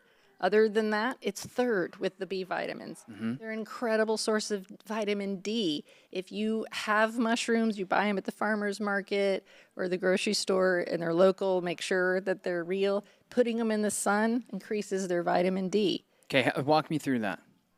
That's what it does. Okay, so I go to the store, right? And what am I, if people are listening, right? Because this is I don't know, maybe it's just me. I get overwhelmed with this because I know what you're saying. I take mushrooms every day in multiple forms, right? And of course, let's just break this down for an example. And I want you to tell me about this. We won't say the name of the company unless you feel like I just want you to go to the inactive or other ingredients because I already feel like this one's not going to be a good one. Because of the cheap plastic bottle that it's in. So I'm trying to see if I can do reads on things before I even have to look at them. Active ingredient. This is what your medicine looks like. Hand me that. This is medicine. Okay. So powder form. Liquid form, especially if they're mushrooms. Hemp is in a oil form, and mushrooms should be in a liquid form. Okay. Now I don't know if this product is extract. I'm assuming it is because it's in a liquid form, but they could literally put a powdered lion's mane in it and shake it up. So I would love to know if this is did it say extract or just lion's mane? On here, it doesn't say. It doesn't say. So it's probably just lion's mane, which is also okay. But lion's mane and It just says whole. So the Boca Copa, Bacopa. sorry, whole herb. Okay. Okay, so And so it's probably whole mushroom of lion's the mane. root of turmeric, lion's mane, cordyceps, L-theanine, doesn't say. But let me ask you this. So that's okay, but the difference is huge. This is more food, and extracts are medicine. So they're two different things, and they're both great. But there's a difference between a lion's mane extract, dual extract, spagyric preparation, and Bacopa extract versus Bacopa's. You're going to have to hook me up with some of your mushrooms. Oh, I will. I take them every day, and I noticed a significant difference in my cognitive playbacks. I can't wait. For the one I just did that I did clinical research on, where I had 81% improvement on cognitive scores. With people and dogs. Dogs. That's incredible. Okay, I want to get back to because people are like, okay, mushroom sounds great. This sounds great, Angela. Okay, let me just read. This is like your normal. That's a mushroom product? This is a skin rescue mushroom product, yes. So what I want other people to understand is that they're going to be bombarded with mushroom products, just like they were bombarded with hemp products. Correct. They're going to also start being bombarded. There's a anti-aging pharmaceutical coming down the pike. There's an injection coming. So since this is so big in human, usually it takes like 15 years before it to come into pet, but nope, it's in pet now. So you go on a Chewy or Amazon, there are tons of products. So I know it's overwhelming. So the first thing I did when you handed me this was that I looked for that COA, which is that QR code. If it doesn't have that, and my vet says this is the best, or my best friend says this is the best, I'll go to the website. If I can't find that COA there, I wouldn't buy it. Okay. Because it's the only way. Both mushrooms and hemp are bioaccumulators. So where they're grown and the conditions and what they're grown on matters. And so you have to know that the product that you're giving is at least safe and free of contaminants. And the only way to do that with natural products is through that COA. So you don't see it, move on. Put it down. Okay. Then go to the other ingredients. Read the ingredients. The only thing it said additional ingredients. Is that what you're looking for? Yeah. It says additional, either other, inactive. They call them all kinds of things. It just says additional ingredients. It doesn't have so under the supplement facts with active ingredients, and then the only other thing is additional ingredients. And what is listed there? Additional is modified cellulose capsule. So it's probably just the capsule they're in. That's good. And it says there's nothing else. So what what does it say? What's in it is Epicor. I don't know what that is. It's a Saccharomyces. So it's a probiotic? Ferment. Organic marshmallow root. Okay. Organic mushroom blend with reishi, cordyceps, turkey tail, lion's mane. Okay, so what that is was what I was starting to say is that most of the products, and you're going to see a ton of them, are all coming from the same 3 bulk manufacturers who provide the mushrooms and anything. So you could make any supplement. You wanted to come up with your own combo. You call up them, you can buy them, they'll put it together for you, put it in a capsule and sell it to you. Okay. So that's what you're going to start seeing everywhere. Is that good? No. Okay. They're bulk, they're grown. So how do you know that this is that? Because the way they're just listing all the mushrooms together. So the way it should be listed is it should say show me if you got it. Do you have something? So there's let me just finish extract, lion's mane, dual extract, reishi, dual extract, Bacopa maniri, dual extract. Let me doesn't necessarily say turmeric extract, frankincense extract. If I just say turmeric, then I don't know, again, if I've just dried that root and put it into a capsule or into a liquid. It needs to say turmeric extract. So you're pulling all the nutritional value out of it. Right. And what you don't want is curcumin, because curcumin is an active ingredient pulled out of turmeric. You want turmeric extraction. Do you know what I'm saying? I do.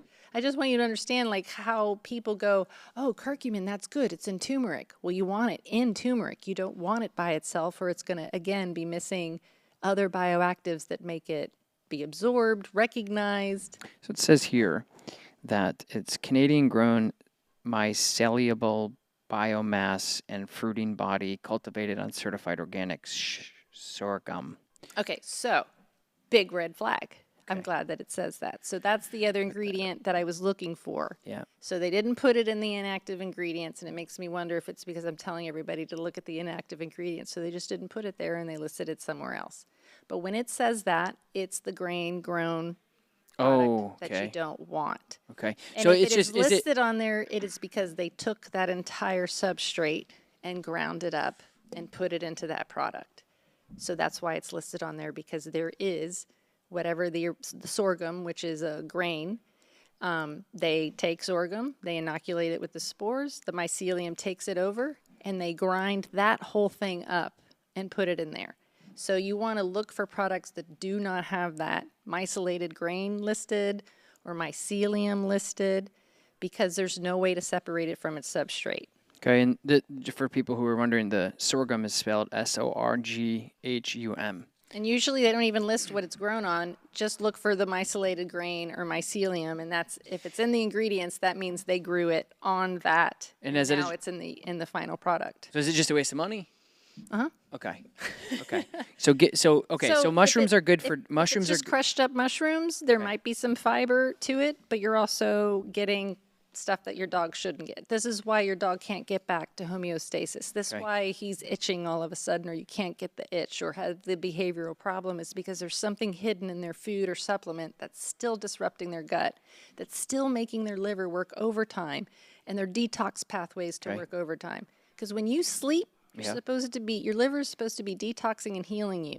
But if he's on multiple supplements, a food, some prescription meds, it's constantly working on that. Okay. It's not an autoimmune disease. It's your immune system and our pet's immune system constantly having to deal with the threats that they're being thrown at. Okay. So it's going to be, if you go into a vet, it's going to be making sure you understand that you have choices. So if your vet asks you if you want flea and tick or heart guard or any of that stuff, just do your research. What are alternatives? Maybe using AI or even ChatGPT to look up holistic alternatives. Right, and say that. I want you to act like a holistic veterinarian who understands diet and nutrition when you're asking Chat. Don't just ask ChatGPT, what's the best diet, what's the best supplements, because Chat just pulls off certain things off the internet. Yeah, they scrub websites. Exactly. So or you can find yourself an integrative or even holistic vet. So and holistics are hard to find. So what I would do is go get blood work done if I thought something was serious, then an x-ray, something broken or whatever. And then I would take those results and I would go do telehealth with my favorite holistic veterinarian. And I have them listed on my website. Okay, I'll put that in the show notes. There's another website or it's actually a Facebook group. Oh yeah, she has a website now called... What's her name? Kelly Bone. Saving Hill's Science Diet killed her dog, so she became a crazy person like me and Susan and Susan Dixon, yeah. And Susan Dixon. So she also has a list of holistic veterinarians that do telehealth.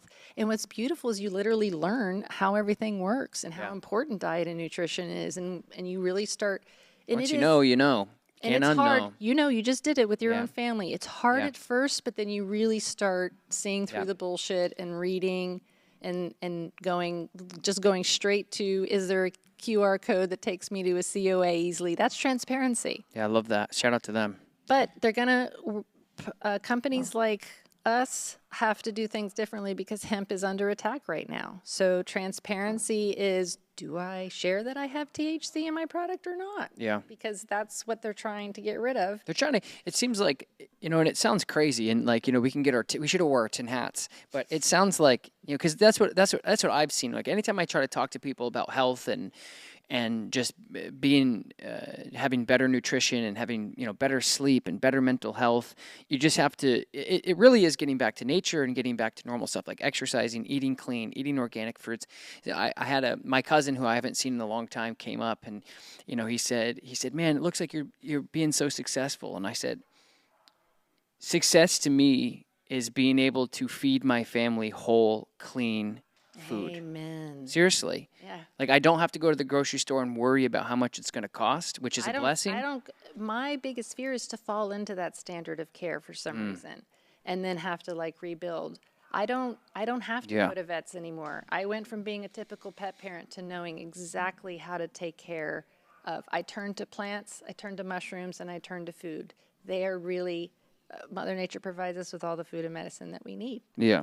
And people want to make more money off of that than just doing things right and want to control it and make billions. And it's a system.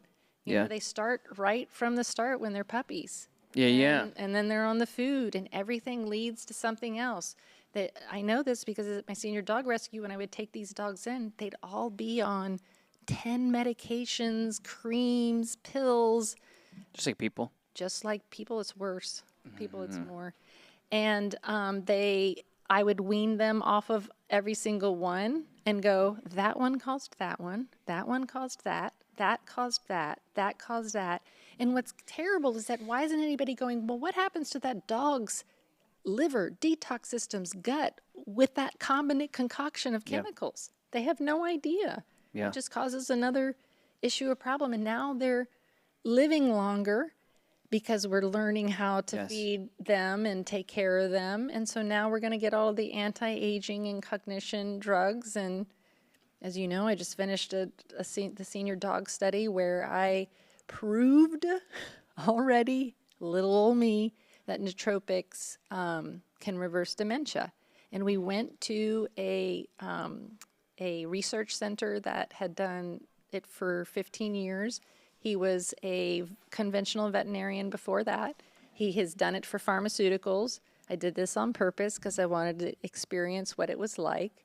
And he literally started by saying, wow, you guys are really enthusiastic. I don't want to disappoint you, but you're probably not going to get the results that you're expecting. Well, I already knew what the results were because I've been doing it on my rescue over and over again. People don't understand dementia. We talked about the third leading cause of disease. Fourth is dementia, because people don't notice early signs, or they think it's what do you think dementia is? Well, dementia to me would be... or do you know? I would say that dementia would be a decline in your brain and you not being able to remember your basic functionalities and who people are. And at some point it gets to a point where it starts off very like, oh, I don't know how to, maybe you basically go back to being a baby. You pee and poop in your diaper and you forget to, and my grandparents had it where then they forget to swallow. And then at some point they just... So that's what people don't, that's the part that a lot of people don't know. How does it kill you? And when you know this is what drove me to go, I'm putting my focus on this because I cannot believe that this is what happens. But I had an old dog that I literally got rid of her cancer, lameness, got her at 14. She was one of those dogs. She was one of those dogs where she wasn't on as many meds because the pet parent didn't have the money to put her on those meds, which was kind of a thing. But yeah, big old MCT attached to her spine, was able to... And then watching the body do what it's supposed to do when supported is an amazing thing. Like watching a tumor, either some of them like papillomas get black, like someone lit them on fire, by putting a salve on them and giving them a tincture. And the body's like, oh, thank you, I can get back to work type of thing. That's literally what's happening.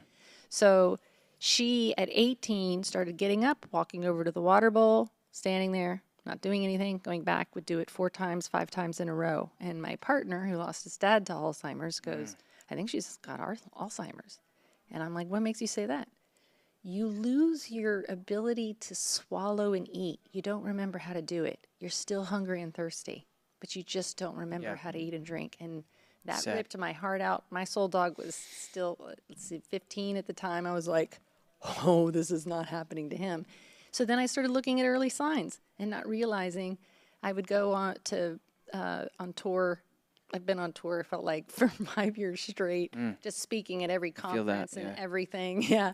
Anybody who will listen and noticing, and like, your dog is a senior, depending on its size. If it's a large breed at age 7, medium breed 8 to 10, and then a little dog 10. And that's if they were fed something good and were healthy the whole time. And that's when you have to start cutting out the alcohol, the coffee, the whatever, the things that your body can't tolerate anymore. And there's a reason for that. And the body is telling you that. Behavior is a symptom of the body being off balance. So is itching. So is pain. Those are all things that your immune system and body is saying, I need help with. And the best way you can help them is through food, plant, and mushroom medicine. So I forgot what I was saying. So you're saying about your dog, and you started doing preventative care for dementia. So yeah, so I lost Miss Daisy to dementia. Yeah. So that was my first case that I really knew. I also didn't know I had reversed dementia already on another dog because I didn't understand dementia. What did you do? So took him off the meds because guess what the number one cause of dementia is? Don't know. Pharmaceutical drugs. Really? All the toxins that are in our things. That's what's causing this increase of everybody having dementia. But I'd be on conference stages and I go, raise your hand if you have at first inform them. And what's the statistic that just came out? I think it's 66% of households have a senior dog, have a senior pet. So lots of people are going to go through some shit soon. And it is...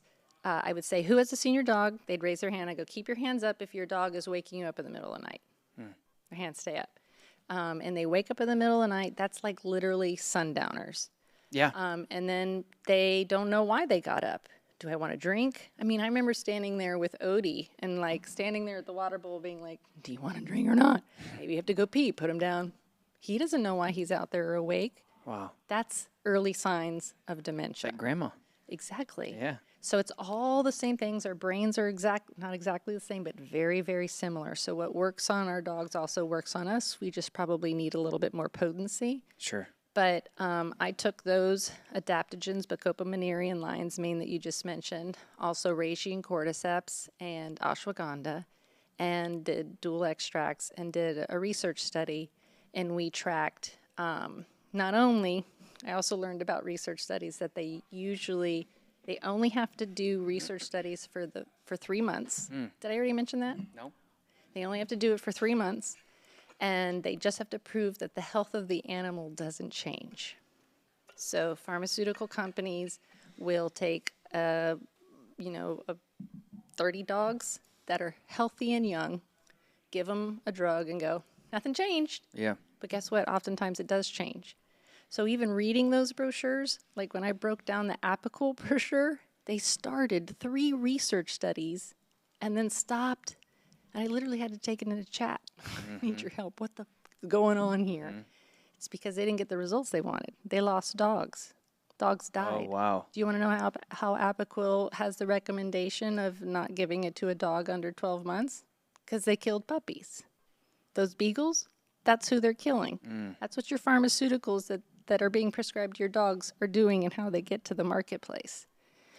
So this is what the guy that I've hired to do my research on my liquid extract nootropic is telling us and preparing us to be disappointed. How exciting. Do you have it? Did you finish it? Finished it, peer-reviewed, it's out there. Give me it. That's why I came originally to come share it, because now, you think I did this.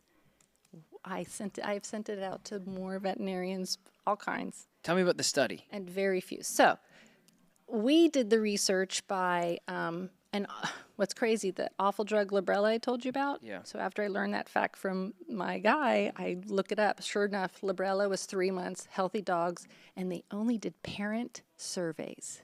So dog owners, you mean? So parents gave a drug and said, how's he doing? Has anything changed? Does he seem like more activity? That's all they did. That's crazy. Okay. What are they supposed to do? I use my critical thinking skills. What would you think they did? I'm thinking that they're proving that it actually works and that it's not killing them, and they don't even have to do that. That's not required. So nobody's looking out for that's my point here. Nobody is looking out for your pet except for you. You can't trust anybody. You have to do your homework and understand. And I know it sounds hard and complicated. It will get easy, I promise. You'll get to the point that goes, nope. No, you've seen that meme. Now.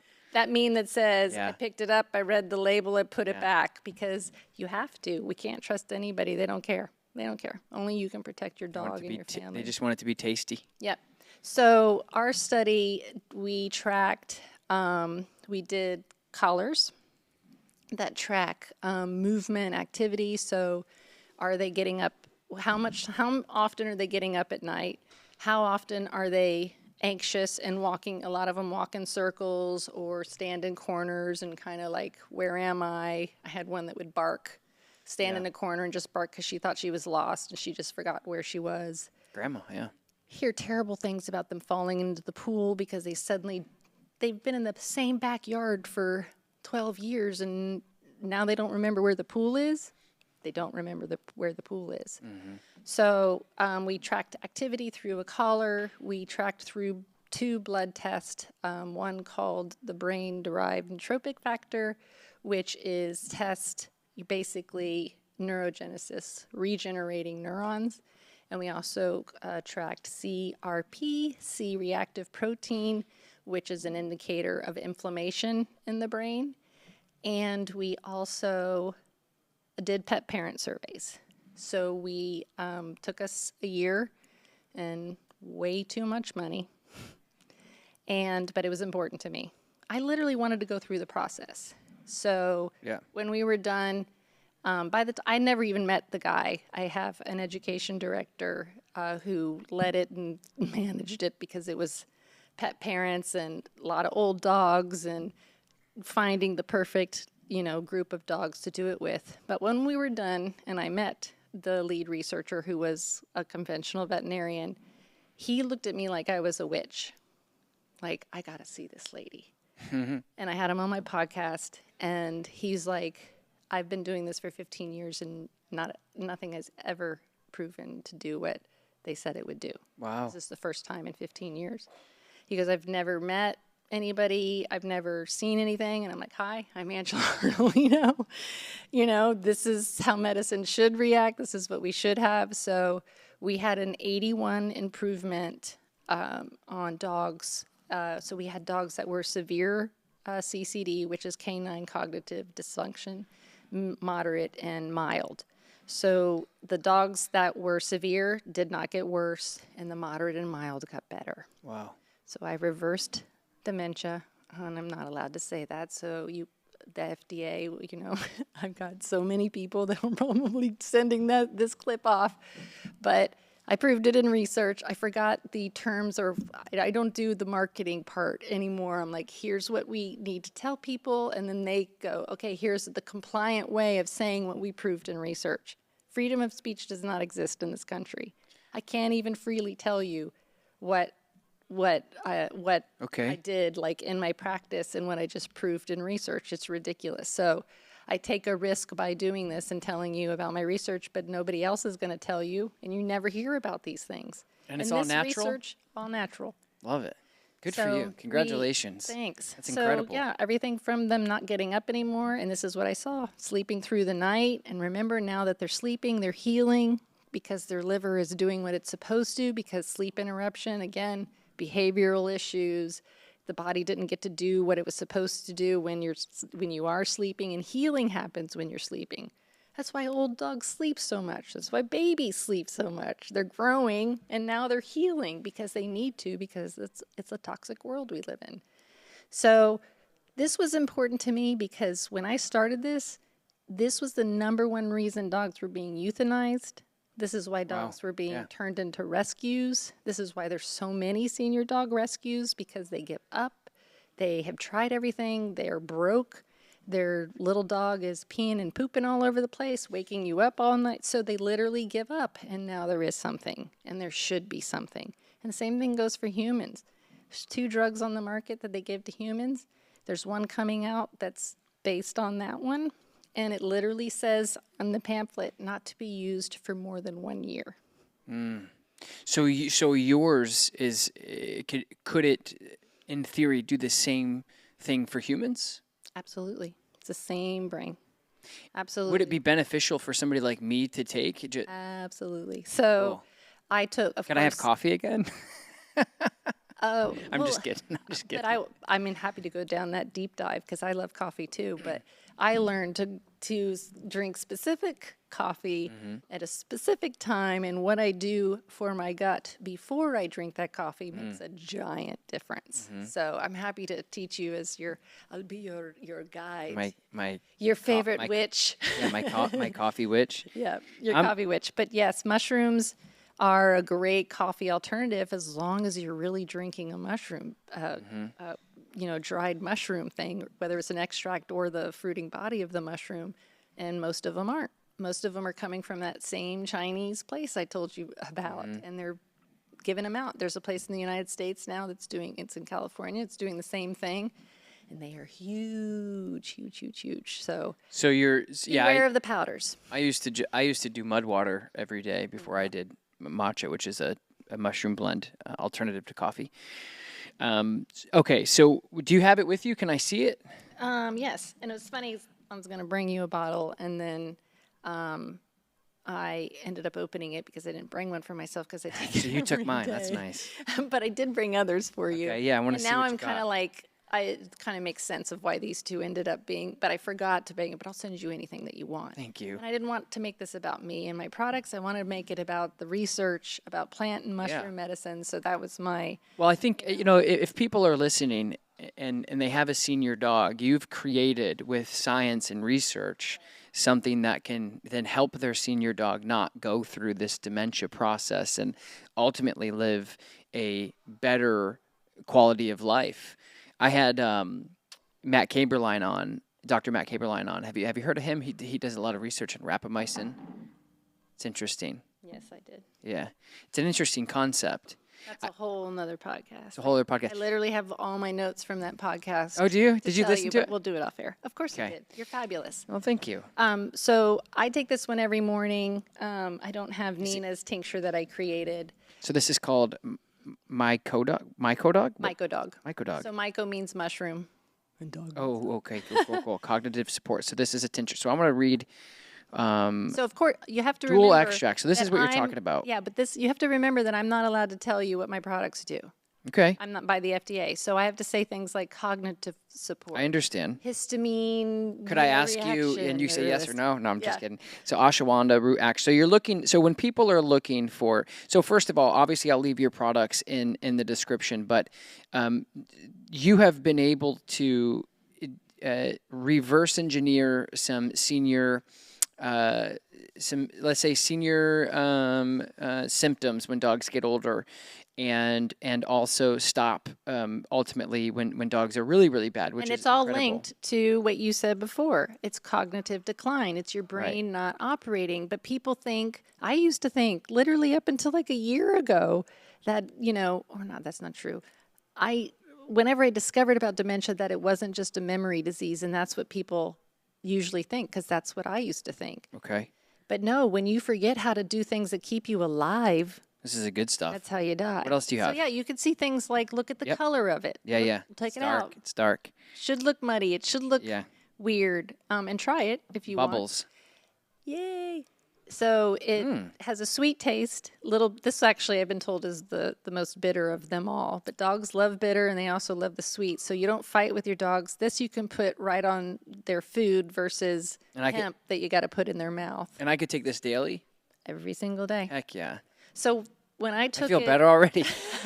When I take it, some of the biggest things that I found that I could like, because I always make things, take them myself, see if I can feel anything, because my hemp, you can feel it pretty much immediately. And what do you feel with your hemp? You just feel like... Calm. You just like literally feel it go through your body. And that's how you know the product's made well. It goes on your gums. It's immediately into your bloodstream. You should be able to feel it right away. So that's literally how I get people to know the difference, because I hear all the time, I've been given CBD and I really didn't see a difference. Well, that's because you could have had any array of things happen. Yep. But anyway, these, I just finished menopause, and one of the biggest symptoms of menopause is brain fog. I had and hot flashes. No brain fog.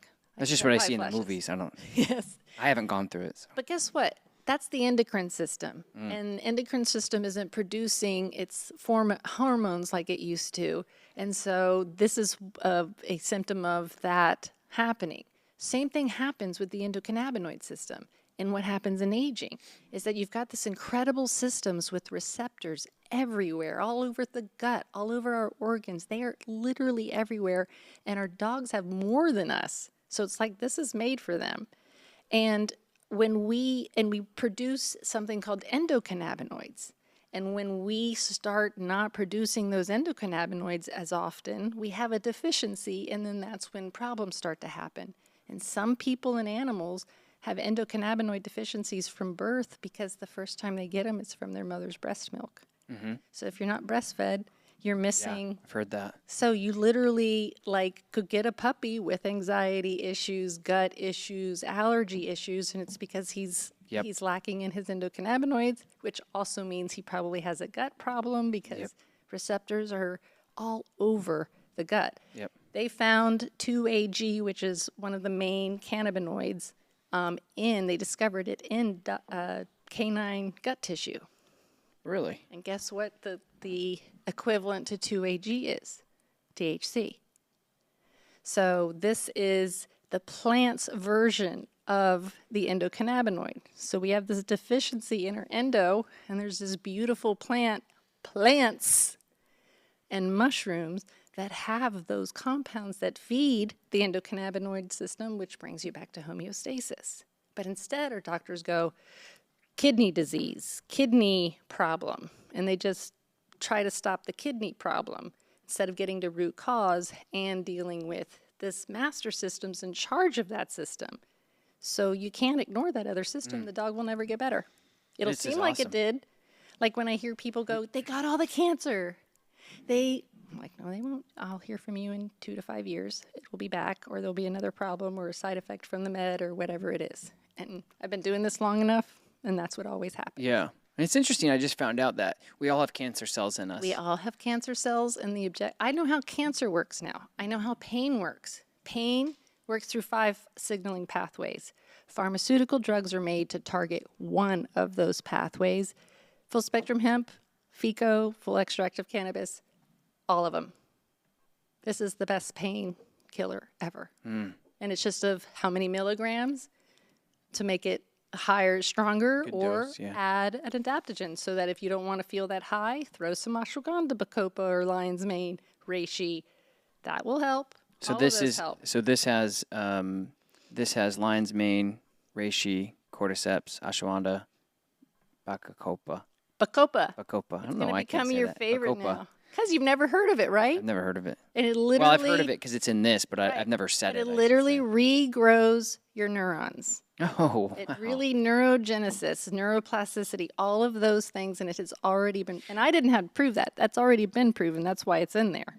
So this is what you used in your study Yeah. to stop the, can I say, cognitive decline of Yes. senior dogs? Yeah. So we had severe dogs that we stabilized. They didn't get worse, and it gets worse fast. Yeah. Like literally, I had one. Yeah. Yeah. So you know how fast it happens, especially if they're not eating and drinking because they literally forgot how to. She would just go outside. She was my soul dog. She's on the back wall there. When you leave, you can see her. But her name is Lola, and she was, she would just go outside and bark, like at nothing. Bark, bark. Yep. So that was about the worst of it. The only time that she was really happy was in my truck. She just loved laying in my truck, and that's where she lived for probably the last 2 years of her life. She just wanted to go into the truck. She felt safe. She felt comfortable and closed, like a crate, but comfortable. A little vibration. Yeah, she loved it. Wow. And I worked with my holistic vet here in the area. Shout out to Dr. Chris Dallas. I did an amazing podcast with her. She's a holistic vet. And I've seen her. Yeah, I think I watched that one. She's great. Yeah, she was. She's amazing. She does a lot of acupuncture and Chinese medicine. I love acupuncture. Yeah. I should show you my back. I've got cupping, and I just came from getting acupuncture for 3 days. And I have the cupping on my at home actually now, so Awesome. I'm always cupped up. Yep. But she's great. So anyway, we did a lot of acupuncture. She has also a red light, harness that we used on her, and she did really great. Made her more comfortable. So all of those are holistic modalities, and she went out and learned those things. She did. It's not taught in school. She did, yeah. And So I don't know about you. I want that type of vet. Yeah. Not the one that doesn't continue, and it's literally in their oath to continue to learn and then pass on that education. And that's not what's going on. We're giving them things that do cause harm, things that do have a side effect that alter how long they're going to live, their brain function, all of those things. What else? It doesn't have to be that way. What else do you have? Oh, so this is the reason I'm like, oh, I know why this one is. This one's the one I told you I formulated for my groom shop rescue, whatever, because I can't have 100 dogs barking in one place, as you know. So this is a full spectrum hemp extract with lavender extract. So it's my calming formula. So this is good for dogs who have anxiety, and it's also great for training. Good. bring them, if you have a dog that can't calm down, can't get to that parasympathetic state where they're ready to learn and Does it work on Borbals? Works on everybody. Just kidding. Every animal has an endocannabinoid system. So this, what I'm saying, works for cats, horses. I can't tell you how many horses I've saved, helped. But I want to talk about my. How much of this would a horse have to take? So it's funny because the horse version is the human dose. Okay. So there's a horse on the horse version. There's a cat version. So the only difference between this and this is the lavender, essentially. Yep, and maybe the milligrams. I don't know how many. This is milligrams. 1,500. Yeah, per 30 mil. So it's the same thing, but for dogs. So Right, it's 550 milligrams. So it's half of that Okay. because And that's dogs, the strength. Right. Okay. Dogs are more sensitive. So they don't it. need you need the 1,100, dogs need half. That is most dogs. Now there's going to be dogs who need more. So we have an extra strength, that is the 1,100, and then we have a horse version. And I have dogs that take the horse version every single day of their life just to be normal. Base. Yeah. So, and some dogs are like that, and then others can take one drop of that. But I also formulate everything so that a dropper full is a therapeutic dose, what was found in research to work for most. Now, does CBD also has a lot of benefits of like orthopedic healing too, right? Like inflammation and stuff. Is that right? I've had IVD dogs. One of my best cases was in the beginning. The dog, it was a Frenchie. That's why there's a Frenchie on the logo. Love it. I've helped He's more chill, by the way. Frenchies. I've breathed formula for Frenchies and pugs that has ended up helping dogs that have like valley fever and respiratory issues. I literally created it for my dog who had, you understand, I literally would learn things and start tracking it. Here's Nina's story. Love it. Sorry, it's all stuck together. It's my last copy.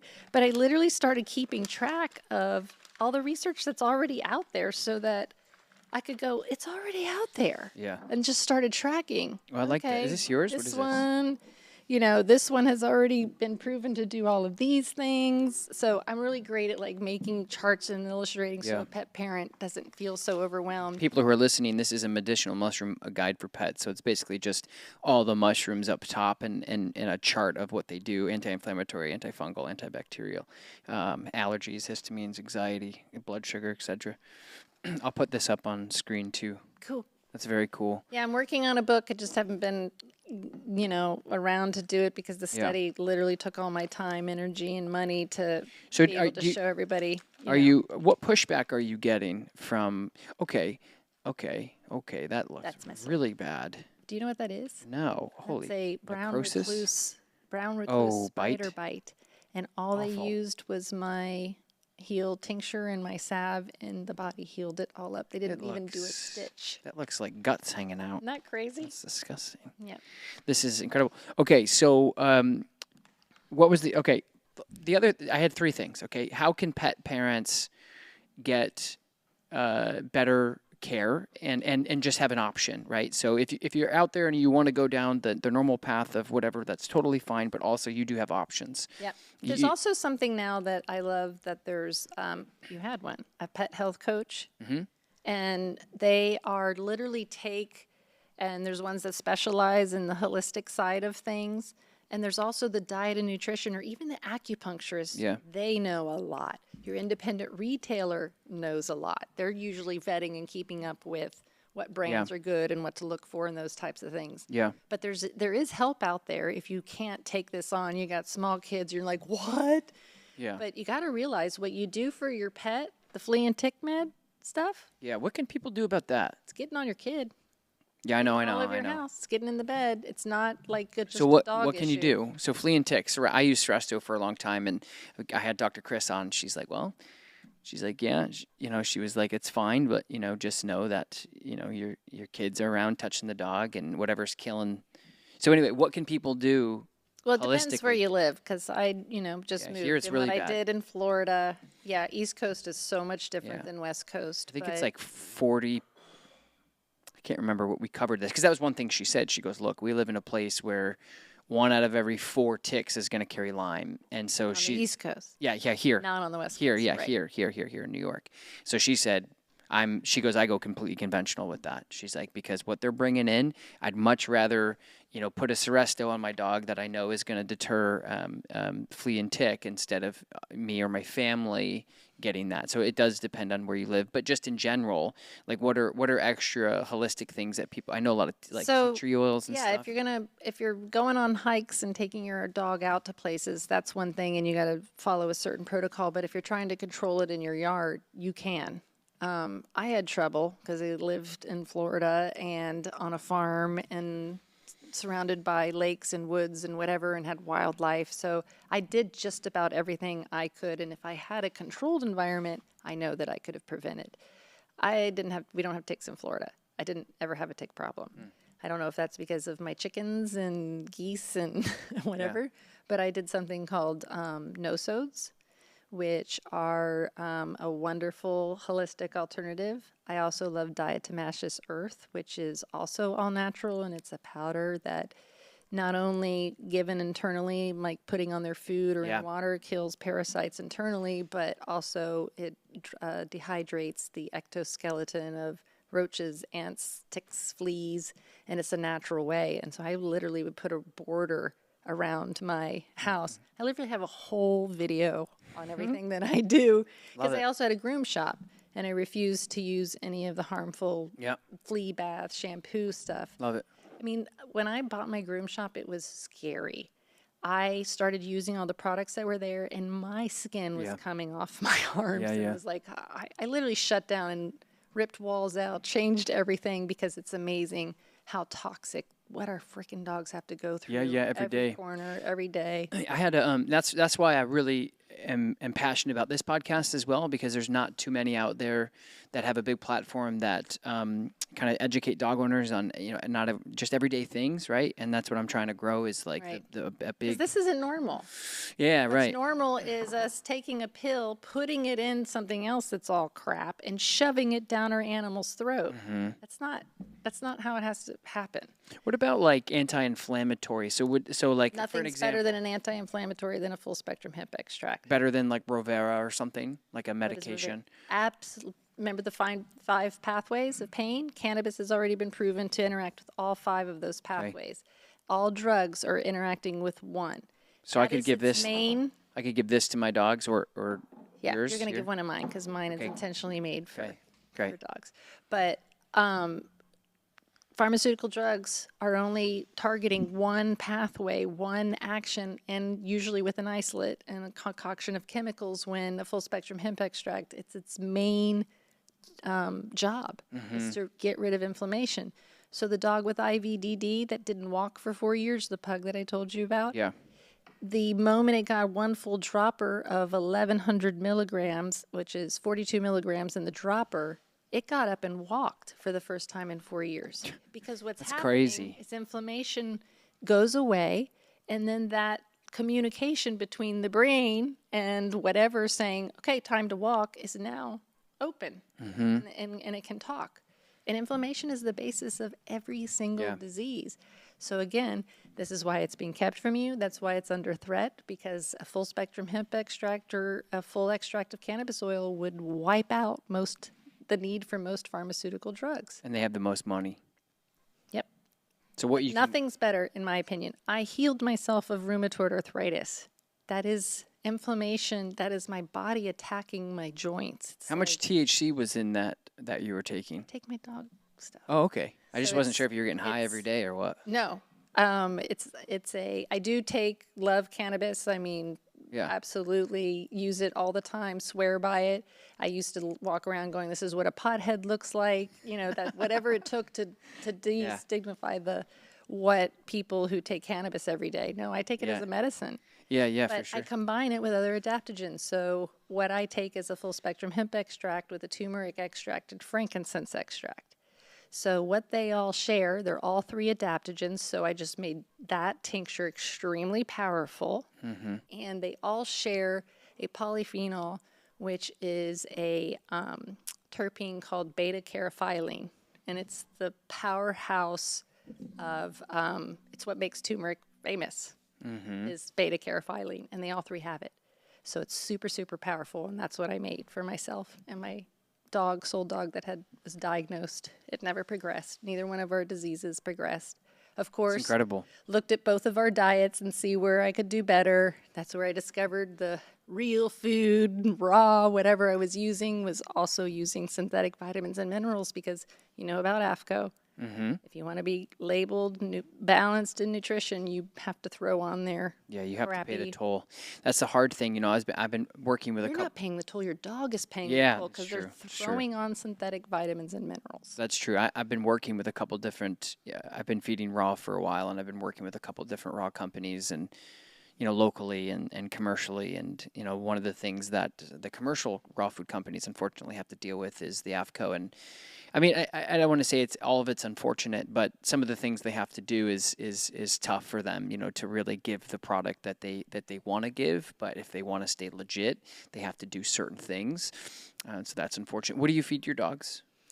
What type of food? I feed, so on my rescue, I found smaller and middle-aged medium dogs. As they got older and reached geriatric age, I needed to cook their food, except for Nina. So large breeds, like ate raw to the end. But everybody else, I would go from raw to gently cooking to when I get to like 18, 20, I would have to even introduce digestive enzymes. Always from food, not an isolate of anything, but literally more things that would help them digest their food. Because literally, again, it's the body not being able to produce as much of whatever, an enzyme, whatever it is. And so they need a little support, and nature always has the remedy. Yeah. Always. It's always out there, and you can always find it. And you start with, okay, here's the pharmaceutical. Then here's the replication of nature that they're trying to sell you, and then here's the product that's really pure, or the food, the whole mushroom, the whole food, the whole plant extract or in its form that is going to provide you what you need.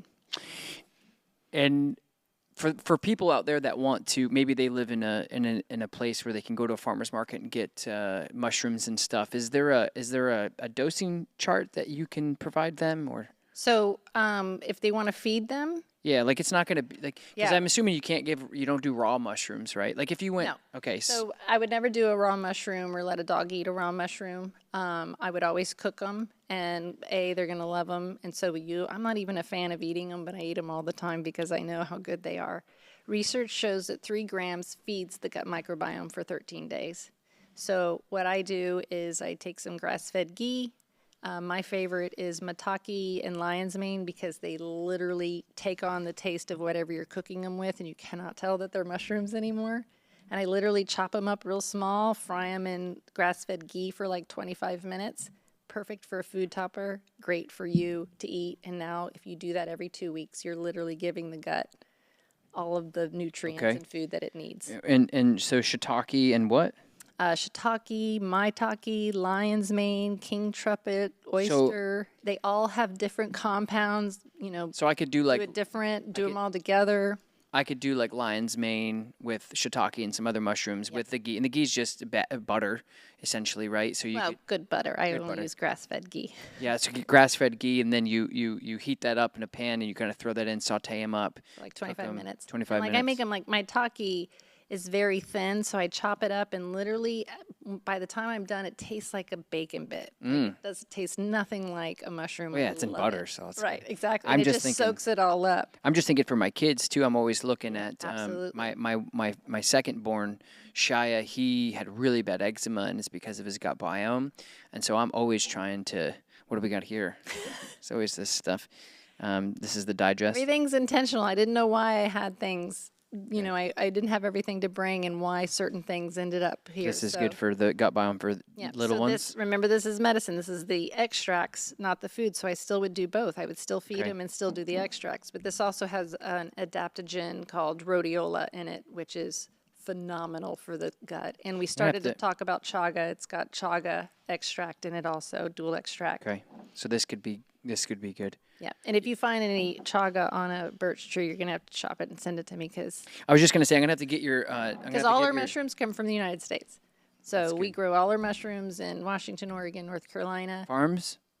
Okay, cool. So wildcraft, meaning they're growing on whenever. I've had several culinary mushroom farms that I've taught them how to grow medicinal mushrooms because they are different. They got to have some sun exposure so they get that vitamin D. But when you go to the farmer's market and you buy those, chop them up and sit them out in the sun for a little bit so that you can increase their vitamin D in there. Okay. What if I just bought them at, like, because I know that my Natural food market. natural food market right now has lion's mane. Yeah, awesome. So Lion's mane's awesome. yeah. So good for the gut. Okay, Like, I'm gonna get I'll that leave this with you so you can see you. how many the mushrooms have so many actions. And again, it's not. Thank you. We think that's weird, but no, that's what nature think it's does. weird. I think know. it's- But most I think people it's would be weird. like, "How does it do all those?" It doesn't do all those things. No, that's really what it's supposed to do. And can I just ask you, the last question I had out of those 3 questions, and I have something else I want to talk to you about, but there it is right there. Beautiful. Lion's mane is so cool. So yes, here's the dosing. Okay, good. For this is more of tincture, Right. but what I just told you, and it's not like if you ate 5 grams or 10 grams of mushrooms that it's going to be harmful. I'm going to Mushrooms are adaptogens. Adaptogens the body takes. If for some reason you were to give the body too many adaptogens, which I don't even know how that's possible, the body would know how to take what it needs and get rid of the rest. Love it. I also never proved, we gave a high 5 over THC, but they literally, I was gonna ask you. they did a gonna research ask you study to see how much THC would kill a person. It was called the Rosenkrantz study, and they did it in 1973. And of course, Poor guy who had to go through that. wasn't a guy, it was animals. They always test on okay. animals. So they tested on rats, beagles, and chimpanzees. And they Why are beagles always the dog breed that they test on? You're going to be so pissed off when you hear this because they're the most docile. Damn. Same with our food animals. They don't bite, they don't fight. They're the most docile Wow. animals. Isn't that fucked up? Yeah, it's crazy. So they know that when they're torturing the dog, it's not going to turn around and bite them. And most other dogs will do it. Trust me, at a groom shop. Not that they were being tortured, but Right. you just hold up a pair of scissors and they're like, Yeah. Beagles don't do that. They're just like, kill me. Yeah. Wow. They're just, and they forgive and they love and all that good stuff. But anyway, they gave them 9,000 milligrams of THC. That's insane. Yeah. And they, 2 rats in their sleep regurgitated and asphyxiated on their vomit. So it wasn't, the THC, action of the THC. No beagles died. No chimpanzees They're just died. really high. It was really fucking high. Wow. So, but what was cool is that in the study, the chimpanzees within like a short period of time metabolized it so much that they barely even seemed high. I gave my Doberman 10 milligrams of THC every single day of her life after her matter of fact, before her osteosarcoma diagnosis, because I could just see her favoring her legs. So I went full into my protocol for it. Wow. And I gave her 10 milligrams every day. So when people go, oh, THC is toxin, will kill them. Not if it's medicine, not if it's pure, not if you know what you're doing. And most products on the market are recreational products. That's why your dog is having a bad effect. Right. And yes, did she get high? Absolutely. You know what dampens the effect of THC? CBD. So I would just give it to her with my heel tincture. And this is the one that's a lot like this with the combination of the strains. And it would dampen the effect. And sure enough, after a month of giving her 10 milligrams every single night before bed, she didn't barely act high anymore. She'd go to bed and go to sleep and heal. And the action of THC is those 12 pathways of cancer. How cancer turns into cancer and kills you is through 12 signaling pathways. Cannabis alone has already been proven to interact with 8 of them. You add medicinal mushrooms, adaptogens, matcha, green tea, all these other wonderful things that have been proven, you are interacting with all 12. And you can get rid of cancer, kill it, whatever. But what was beautiful about Nina is that I got to see this in action. So THC, just the action of THC. Well, let's talk about a cancer cell. You said it earlier. We all have them in us. Yeah. So you got a cancer cell in you, and it's fine, and it looks for an opportunity to grow. So it's going to maybe look for a parasite or an injury or a fatty lipoma or that weird-looking skin, whatever thing. But what it does is it finds another cell. It turns into a cancer cell. It finds another cell and recruits it. They turn into it. More happen. They send out a vein blood supply that attaches to one of your veins. And then start spreading. Like a highway, yeah. So the 12 pathways are each of those steps, and cannabis is already proven innate. So this cell that starts to turn to go into a cancer stops that, kills it. Another step, kills it. Next step, get it out of the body. That's THC? No. So this is all of a full spectrum cannabis or hemp product, marijuana or hemp product is going to do all 8 of these actions. The action of just THC is when it shoots out that blood supply, THC comes and cuts that blood supply off. So just THC does that action. But it can't do it without all of those other compounds helping it do that action. So don't go buy a THC isolate.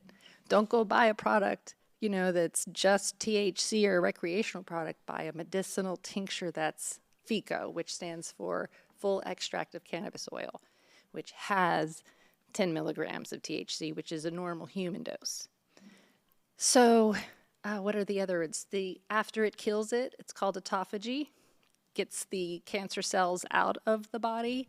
So tumors developing. So when one cancer cell finds the other bad and forms a tumor, kills them, breaks up that tumor. So it literally does all of those things. And then the other thing I did with Nina is I fed her a ketogenic diet, and I fed her once a day. So that her body, and when we do that, that means they're not always digesting food, they're healing. They're doing all of these things we gave the plants and fungus medicine to do, and we allow the body to do that. So she was skinny. She was a Doberman, a 60-pound Doberman, very active. But her story, we broke records. Her protocol's used all the time because it's amazing. We extended her life 2 years. At 2 years or 18 months, when we had to amputate her leg, we did 8 diagnostic tests to see where the cancer was. I had this crazy veterinarian, who I don't recommend, but that was really cool that she did that. And she literally could go, okay, look under the microscope. Here's her blood. That's a healthy cell. That's a cancer cell. So she does that. She can't find cancer cells. This dog's had cancer for 2 years. She can't even find one on the blood. It never left the wrist. Never metastasized. It didn't metastasize until I did the amputation. And this is from one of my favorite holistics that taught me this, is that when you put a dog under anesthesia, it puts the immune system offline. Sure. So when that dog that you just amputated its leg comes back online, what do you think the immune system is working on? Probably the injury site of the amputation, I would say. And cancer takes over. So it's like, it's paying attention over there, we're going to attack. Yep, literally what happens. And I've just put her under, so the body has to detox that. Antibiotics and pain meds were given, even though I said don't give antibiotics or pain meds. I got that. So again, we're taking away the body's ability to do what it does. Yep. By intervening. Yeah. With the wrong things. I go to a naturopath, and So do I. I also go to a pediatric doctor, pediatrician that is very reasonable with because there's so much stuff out there, right? And we're really conscious about what we put in our babies and our kids, because we're just learning how much stuff is being, and I'm not anti-vax or anything like that. However, there's just a lot of stuff that's going on. And, I remember when my firstborn was, they said, all right, we're going to give these 10 things or whatever. And me and my wife were like, whoa, hold on. That's exactly what you should do. We did. And we said, wait a minute, let's talk about it. Do it with your dog, too. Yeah, let's talk about it with your fur baby. And then, and that was 3 years ago. And they were like, well, just so you know, we may have to have PTS CPS, Child Protective Services, come in and blah, blah, blah. And we were like, okay, sure, this, whatever. And then it's interesting because our 1-year-old now, so it's like a 2-year difference. They said, okay, we're going to do these, these 10 things. We said, let's just talk about this. What are the repercussions of this? Do we have to do this right now? Can we wait, blah, blah, blah. And they said, oh, yeah, no problem. So within those 2 years, the research, and I think even the pushback, or maybe the nurses just getting sick of people asking questions, and the protocols have changed. Oh, which heck was yeah! good. I know veterinarians that are finding themselves in their last years trying to retire at a band field because they worked for this small practice, and now they are the vet. and they literally lock themselves in rooms and go, don't do it, don't do it, I'll probably get fired. The reason they're not getting fired, which is hilarious because they know something's going on, because they have quotas. You're supposed to give this many vaccines, you're supposed to sell this much, blah, blah, blah, you're supposed to do, whatever. Like, Really? I remember learning that vaccines expire. Shots expire. I'm going to call them shots so that we don't get flagged and taken down or something. Okay. But shots expire, and they'll send out those postcards going, need to come back in, because they don't want to have to throw all of those vaccinations out.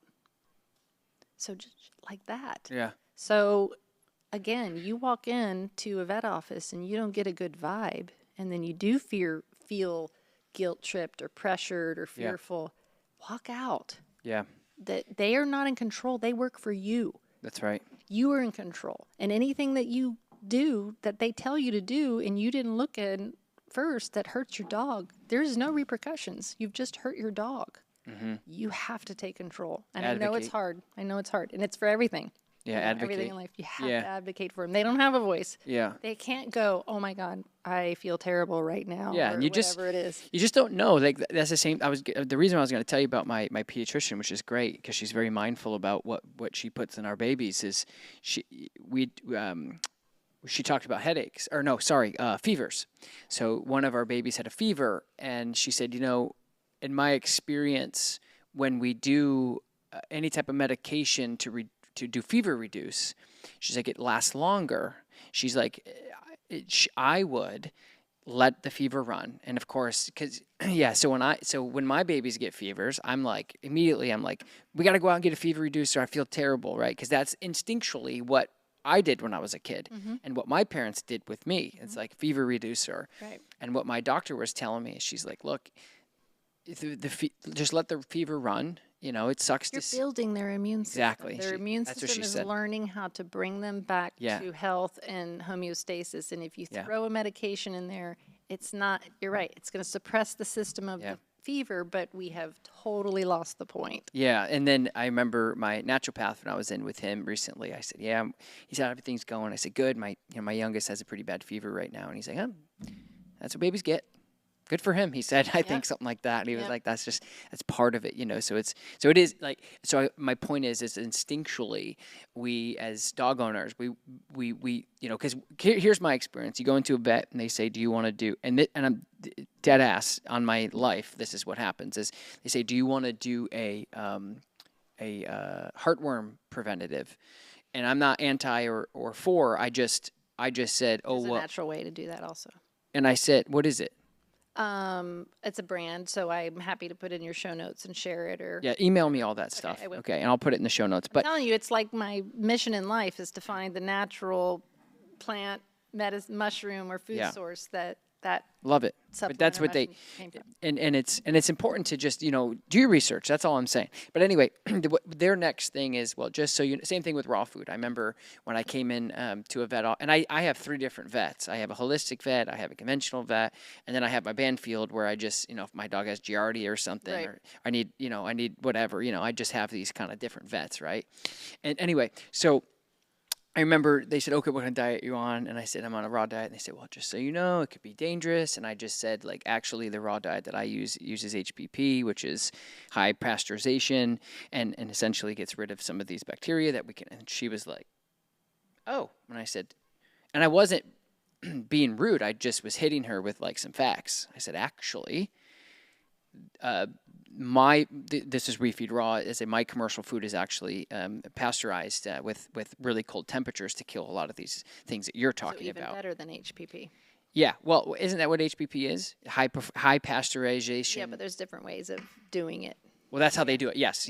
So they do it with cold because they don't want to cook the food because then it would kind of defeat the purpose of the raw food. So anyway, but she was so taken back, and I think she thought her ego was hurt a little bit. It was a vet tech, and I was just like, I was like, I'm just saying, like, So it's imagine they feel when my ass walks in. yeah, look at this lady. No, but I've also had some really, like the vet I just went to recently, just incredible. Like they were talking about antibiotics for something with my dog, and I said, listen, I've been rebuilding this dog's gut for a year, actually since almost 2 years. Are I they said, like, what? no, they were like, oh, they said we just did a conference with Dr. Karen Becker and Rodney Habib, and we learned all about that. Oh, I was probably at that conference. And they said to me, because I text Rodney all the time about like my vet said this. And he's like, well, hold on. Right. So one of the things that he said to me, Dr. G over here, is he said, look, talk to your GI team. We won't do anything that they don't recommend. And that was incredible because they were willing to work with me. Awesome. And do what That's I a good want. sign. It was incredible. I mean, and I was so happy, not just for my own reason, but because he was a veterinarian working with a bunch of people in my community, he was willing to just say, hey, whatever you want to do, whatever's best for your dog, you let us, and we'll do whatever you want to do. Awesome. And that was incredible. That is incredible. Titers. Talk about titers for a minute, because part of the real reason that dog owners get a little overwhelmed with vaccines and stuff, and once I learned about titers, my mind was pretty blown. So talk a little bit about titers. So when you go into the vet, they say, hey, they need distemper, they need bordetella. So something here, we require bordetella, distemper, or a titer. You can't titer for rabies, I don't believe, especially in New York State. They're very You mean legally you can't? legally, yes. But you can titer for rabies. Okay, good. For instance, veterinarians, of course, need to be vaccinated for rabies because of what they do for a living. Yes. Do you think they get vaccinated every year for rabies? Good question. They do not. They get a titers test to prove. And what a titers does is shows that you still have the autoimmunity. You have the antibodies still, and you can still fight off if you were to come across rabies. So they never give veterinarians a revax. Why are they giving it to our pets? It's because it's a moneymaker. It's a way to get you back into the thing. So if you have to do it, then prep your dog beforehand and afterwards to basically support the immune system to get out those toxins so that they don't have to suffer or, be one of those dogs that do start having seizures or develop cancer. Or, I mean, there's so much out there now where even like the injection point gets a tumor, or how many times I've had, I used to do consultations with a holistic vet for pet parents. And literally I could always track where the problem started. And it was always after getting a vaccination or new flea and tick or new injection or new pill or something. And I'd go, okay, well, that's where we disrupted the gut and we never did about it. And we just started piling things on. So we got to go backwards, and then rebuild literally the gut. So there are things that you can do.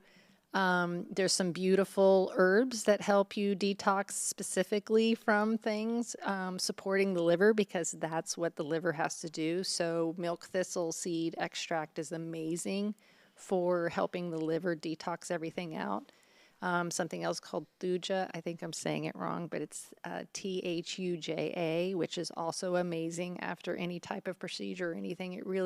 What it's doing is making sure when the liver goes and stores it in the fatty tissue, it goes, nope, let's get it all out of here. Because that's what the liver does when it doesn't know what to do with a toxin. I can't remember if I said that already. You didn't. But when the liver comes across these things and works and works and works, it's either going to go, okay, I'm going to send this out. I think I can send this out. Or it's a synthetic mineral, like copper, for instance. It holds on to it. So dogs get copper storage disease because it doesn't recognize what this mineral is and it thinks it's supposed to keep it. Or it sends it back out in the bloodstream, comes back around again, maybe a third, fourth time, and goes, I don't know what this is.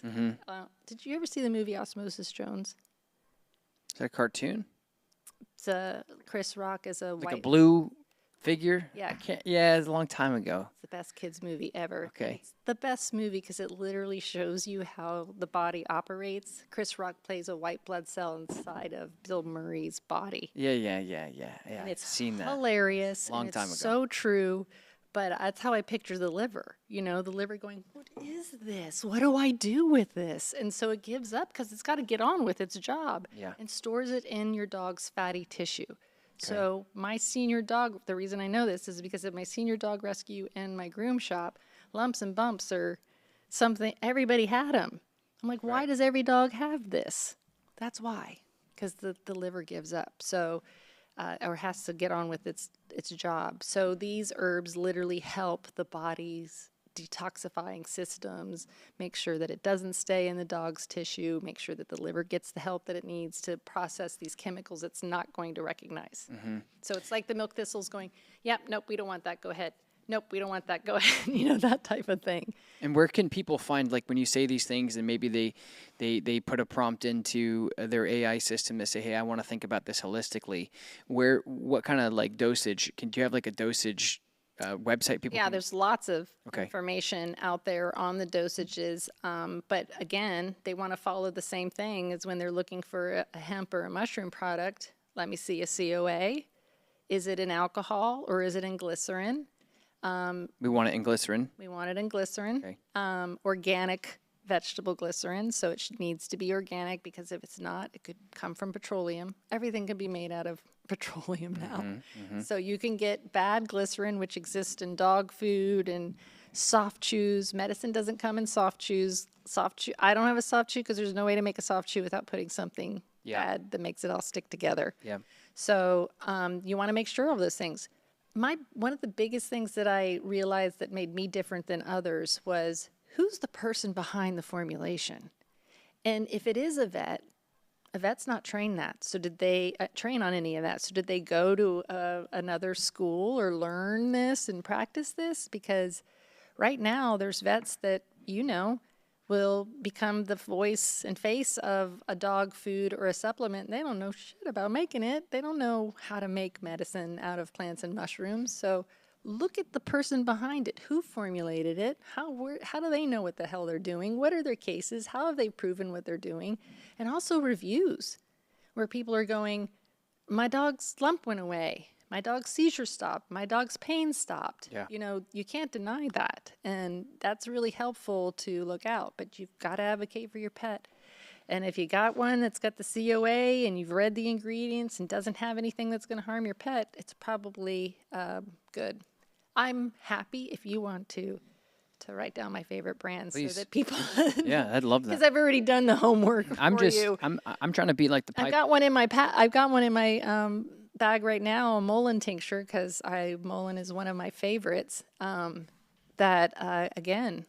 had to go down. It's hard to find pure products.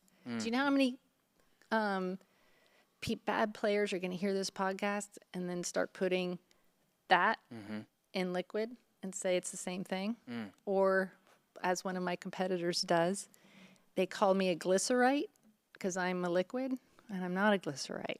So back in the day, it was a powdered mushroom or it was a glycerite. And a glycerite is you put the mushroom in glycerin, and it's really weak. And it's not bad, but it's not medicine, and it's not going to make a change. And that's what they call it. I'm like, that's not what I am. I'm a spagyric dual extract tincture. Love it. Wild cultivated. Don't mess with me. Don't mess with me. I got some rapid fire questions. Oh shit. And then, but before I do that, I have to ask you what ended up happening with Kelly, the person who the said that. Science diet? Yeah, no, the person who said that. Hey, I'm not suicidal, so I am a whistleblower right now. Brandy Vaughn. Oh, is that who it was? I wrote down a couple different people. Yeah, Brandy Vaughn So was what the ended up- whistleblower. How did she pass away? She was found mysteriously dead in her house. Mysteriously. The That next is year. so scary. And I can't tell you how many times she has said it because she knew she was getting the threats. I've gotten the threats. Susan Thixton's gotten the threats. Dr. Judy Morgan's gotten the threats. It's crazy. Judy's coming on, I think, next month. Awesome. I think next month. Anyway, okay, ready? Well, yeah. Go ahead. Yes, please. I got questions for you that you Okay. share with Judy. Are you ready? Yep. Okay, what's the number one thing you'd remove from every dog's life immediately?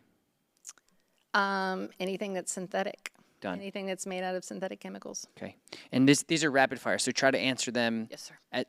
Just try to I need to follow the rules. try to answer them as fast as you can. Okay. Because those are always usually like the instinct, like your gut's gonna say it. Well, I know what my instinct's going to be, but I feel like they may not know what I'm talking about, so that's why I feel like I Okay. have to You clarify. can always clarify. Okay.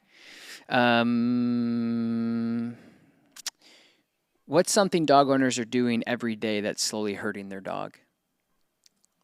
They're feeding them a food that they think is good because it was probably cost a lot of money, and it's probably got all those synthetic vitamins and minerals and not real food, and it's not good for them. Copy that. In your opinion, do dogs actually need vaccines every year, or is that misinformation, do you feel like? Hell no, that's misinformation. Okay. Would you ever say don't listen to your vet, or would you say advocate for your dog or pet or cat? Advocate for you're their best advocate. So take what your vet tells you and look into it and research and make sure it's what you want to do.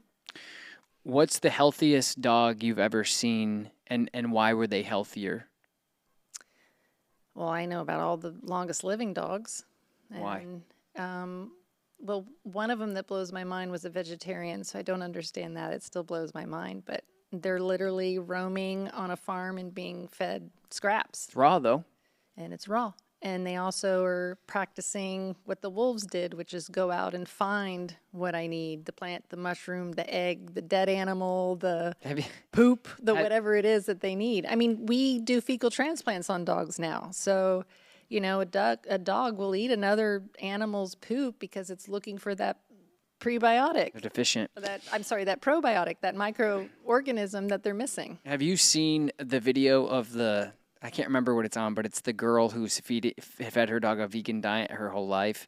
And oh yeah, and they put the teeth down, and he goes and his eyes are this big. What the hell? And he's just scarfing this down. You know what, remember I said earlier, feed the gut, yeah, and then give them what they want. So that is they need. I believe that the gut needs fiber and vegetable and mushroom matter to feed that gut. Yeah. And then, of course, all the other things have nutrients, but that's the other stuff is what the dog really wants is the meat and the goodness. What's something that people think is healthy for their dog but actually isn't? Like joint supplements that are just a bunch of isolates put together. So like chondroitin, glucosamine, MSM, now all of the anti-aging isolates, all that thrown into one thing. Now I'm seeing glutathione, which it's in mushrooms, and now one called ergothioneine, which is even better than glutathione. I've already seen that separated and sold as its own, and that's not how nature works. So always look at, okay, we know that glutathione is that special. Oh my God, it's rapid questions. I'll shut up. No, you're fine. You're fine. What would you say? What would you say the biggest lie in the pet industry is? The dogs should be fed that's fine feeding dogs kibble every single day. How much of dogs' behavior problems are actually, how much of a dog's behavioral problems are actually health problems? All of them. Every single one of them. Whether they're born with a deficiency that we never correct, whether it's a gut issue that never gets corrected, whether they're fine and then a gut issue occurs, always linked to health. Can bad nutrition create aggression or anxiety? Hell yeah. Can you out-train bad health? Can I out-train bad health? Yeah. Oh, no. Okay. Do you think that some reactive dogs are actually potentially inflamed or maybe uncomfortable? Yeah, I told you the story out there. My Doberman, her first symptom was behavior. She went from being the happiest, most calm. She was, I don't know if we use the term alpha dog, but the dog that, bad dog, separated, like she's just the leader. She was my right arm. She would literally watch me do something, and the next time, like I had a farm, so two ducks, male ducks would start fighting, or two geese. And so I'd run out there, break it up. Next time, she did it. It's like she was like my right hand. So she went from, and without hurting anybody. So I'd take rescue dogs in. I literally fling the door open. She'd greet them, show them around. It was just the most beautiful thing. She went from that to attacking one of her sisters, to then attacking. And attacking, I'm talking about she's laying, I had a lake, so a beach for them. So she's laying on the beach, and there's like another dog being obnoxious. She didn't bother her before. Now. And what caused that? Because she had cancer. So that was the first symptom of her cancer, was her behavior. Then I saw her slightly favoring one leg. And I'm like, she's got osteosarcoma. I just knew. And I just immediately started treating her that way. So I feel like behavior is one of the very first symptoms. And she felt insecure. I had to like separate her. It was crazy. I stopped rescuing because I threw everything into, dealing with her health and going, okay, this is happening for a reason. Let me see what I can do with this. Why did it have to be this one? Like one of the worst, most aggressive, also most painful. And I never used a pharmaceutical pain med on her because I understand the 5 pathways. I understand the 12 pathways. And that's what I did, is what do these plants and mushrooms do? And did that. How do I source it? How do I extract it? How do I make real medicine out of these things? And that's what I did. And that's why I'm a threat and a disruptor, because I know how to do those things now. I love it. Does CBD actually work, or is it just hype? Heck yeah, it works. It just has to be in a full spectrum extract, not by itself and not without the THC taken out. They're best friends. They got to go together. What's the biggest mistake people make when giving CBD to their dog? They're not giving a full spectrum product, or they're giving a full spectrum product that's not a higher milligram because it's cheaper. Or they do buy the good product. The only times that I've ever gotten a return on one of our products is because they were using drops instead of dropper full, because they were still scared and worried. But these, if it's a pure product with the COA, I just told you, they tried to kill dogs with THC. It's not possible. It's called LD50. There's no lethal dose. There's nothing, no amount of a pure mushroom, adaptogen, or hemp product that you could give a person or an animal that would kill them, because it doesn't react to those systems, and that the body knows what they are. So it's impossible. Can mushrooms actually help dogs live longer? Absolutely. I just proved it in clinical research. Love that. If your dog had cancer tomorrow, what's the first thing that you would recommend? A full spectrum hemp extract, because I know that cannabis interacts with the 8 of the 12 pathways of cancer. So that would be the first thing. And then I would look in its environment of the type of cancer to see what in its environment maybe created it, or is epigenetics, meaning they have a genetic predisposition to get certain cancers because of their breed or whatever in the environment they were in helped it happen.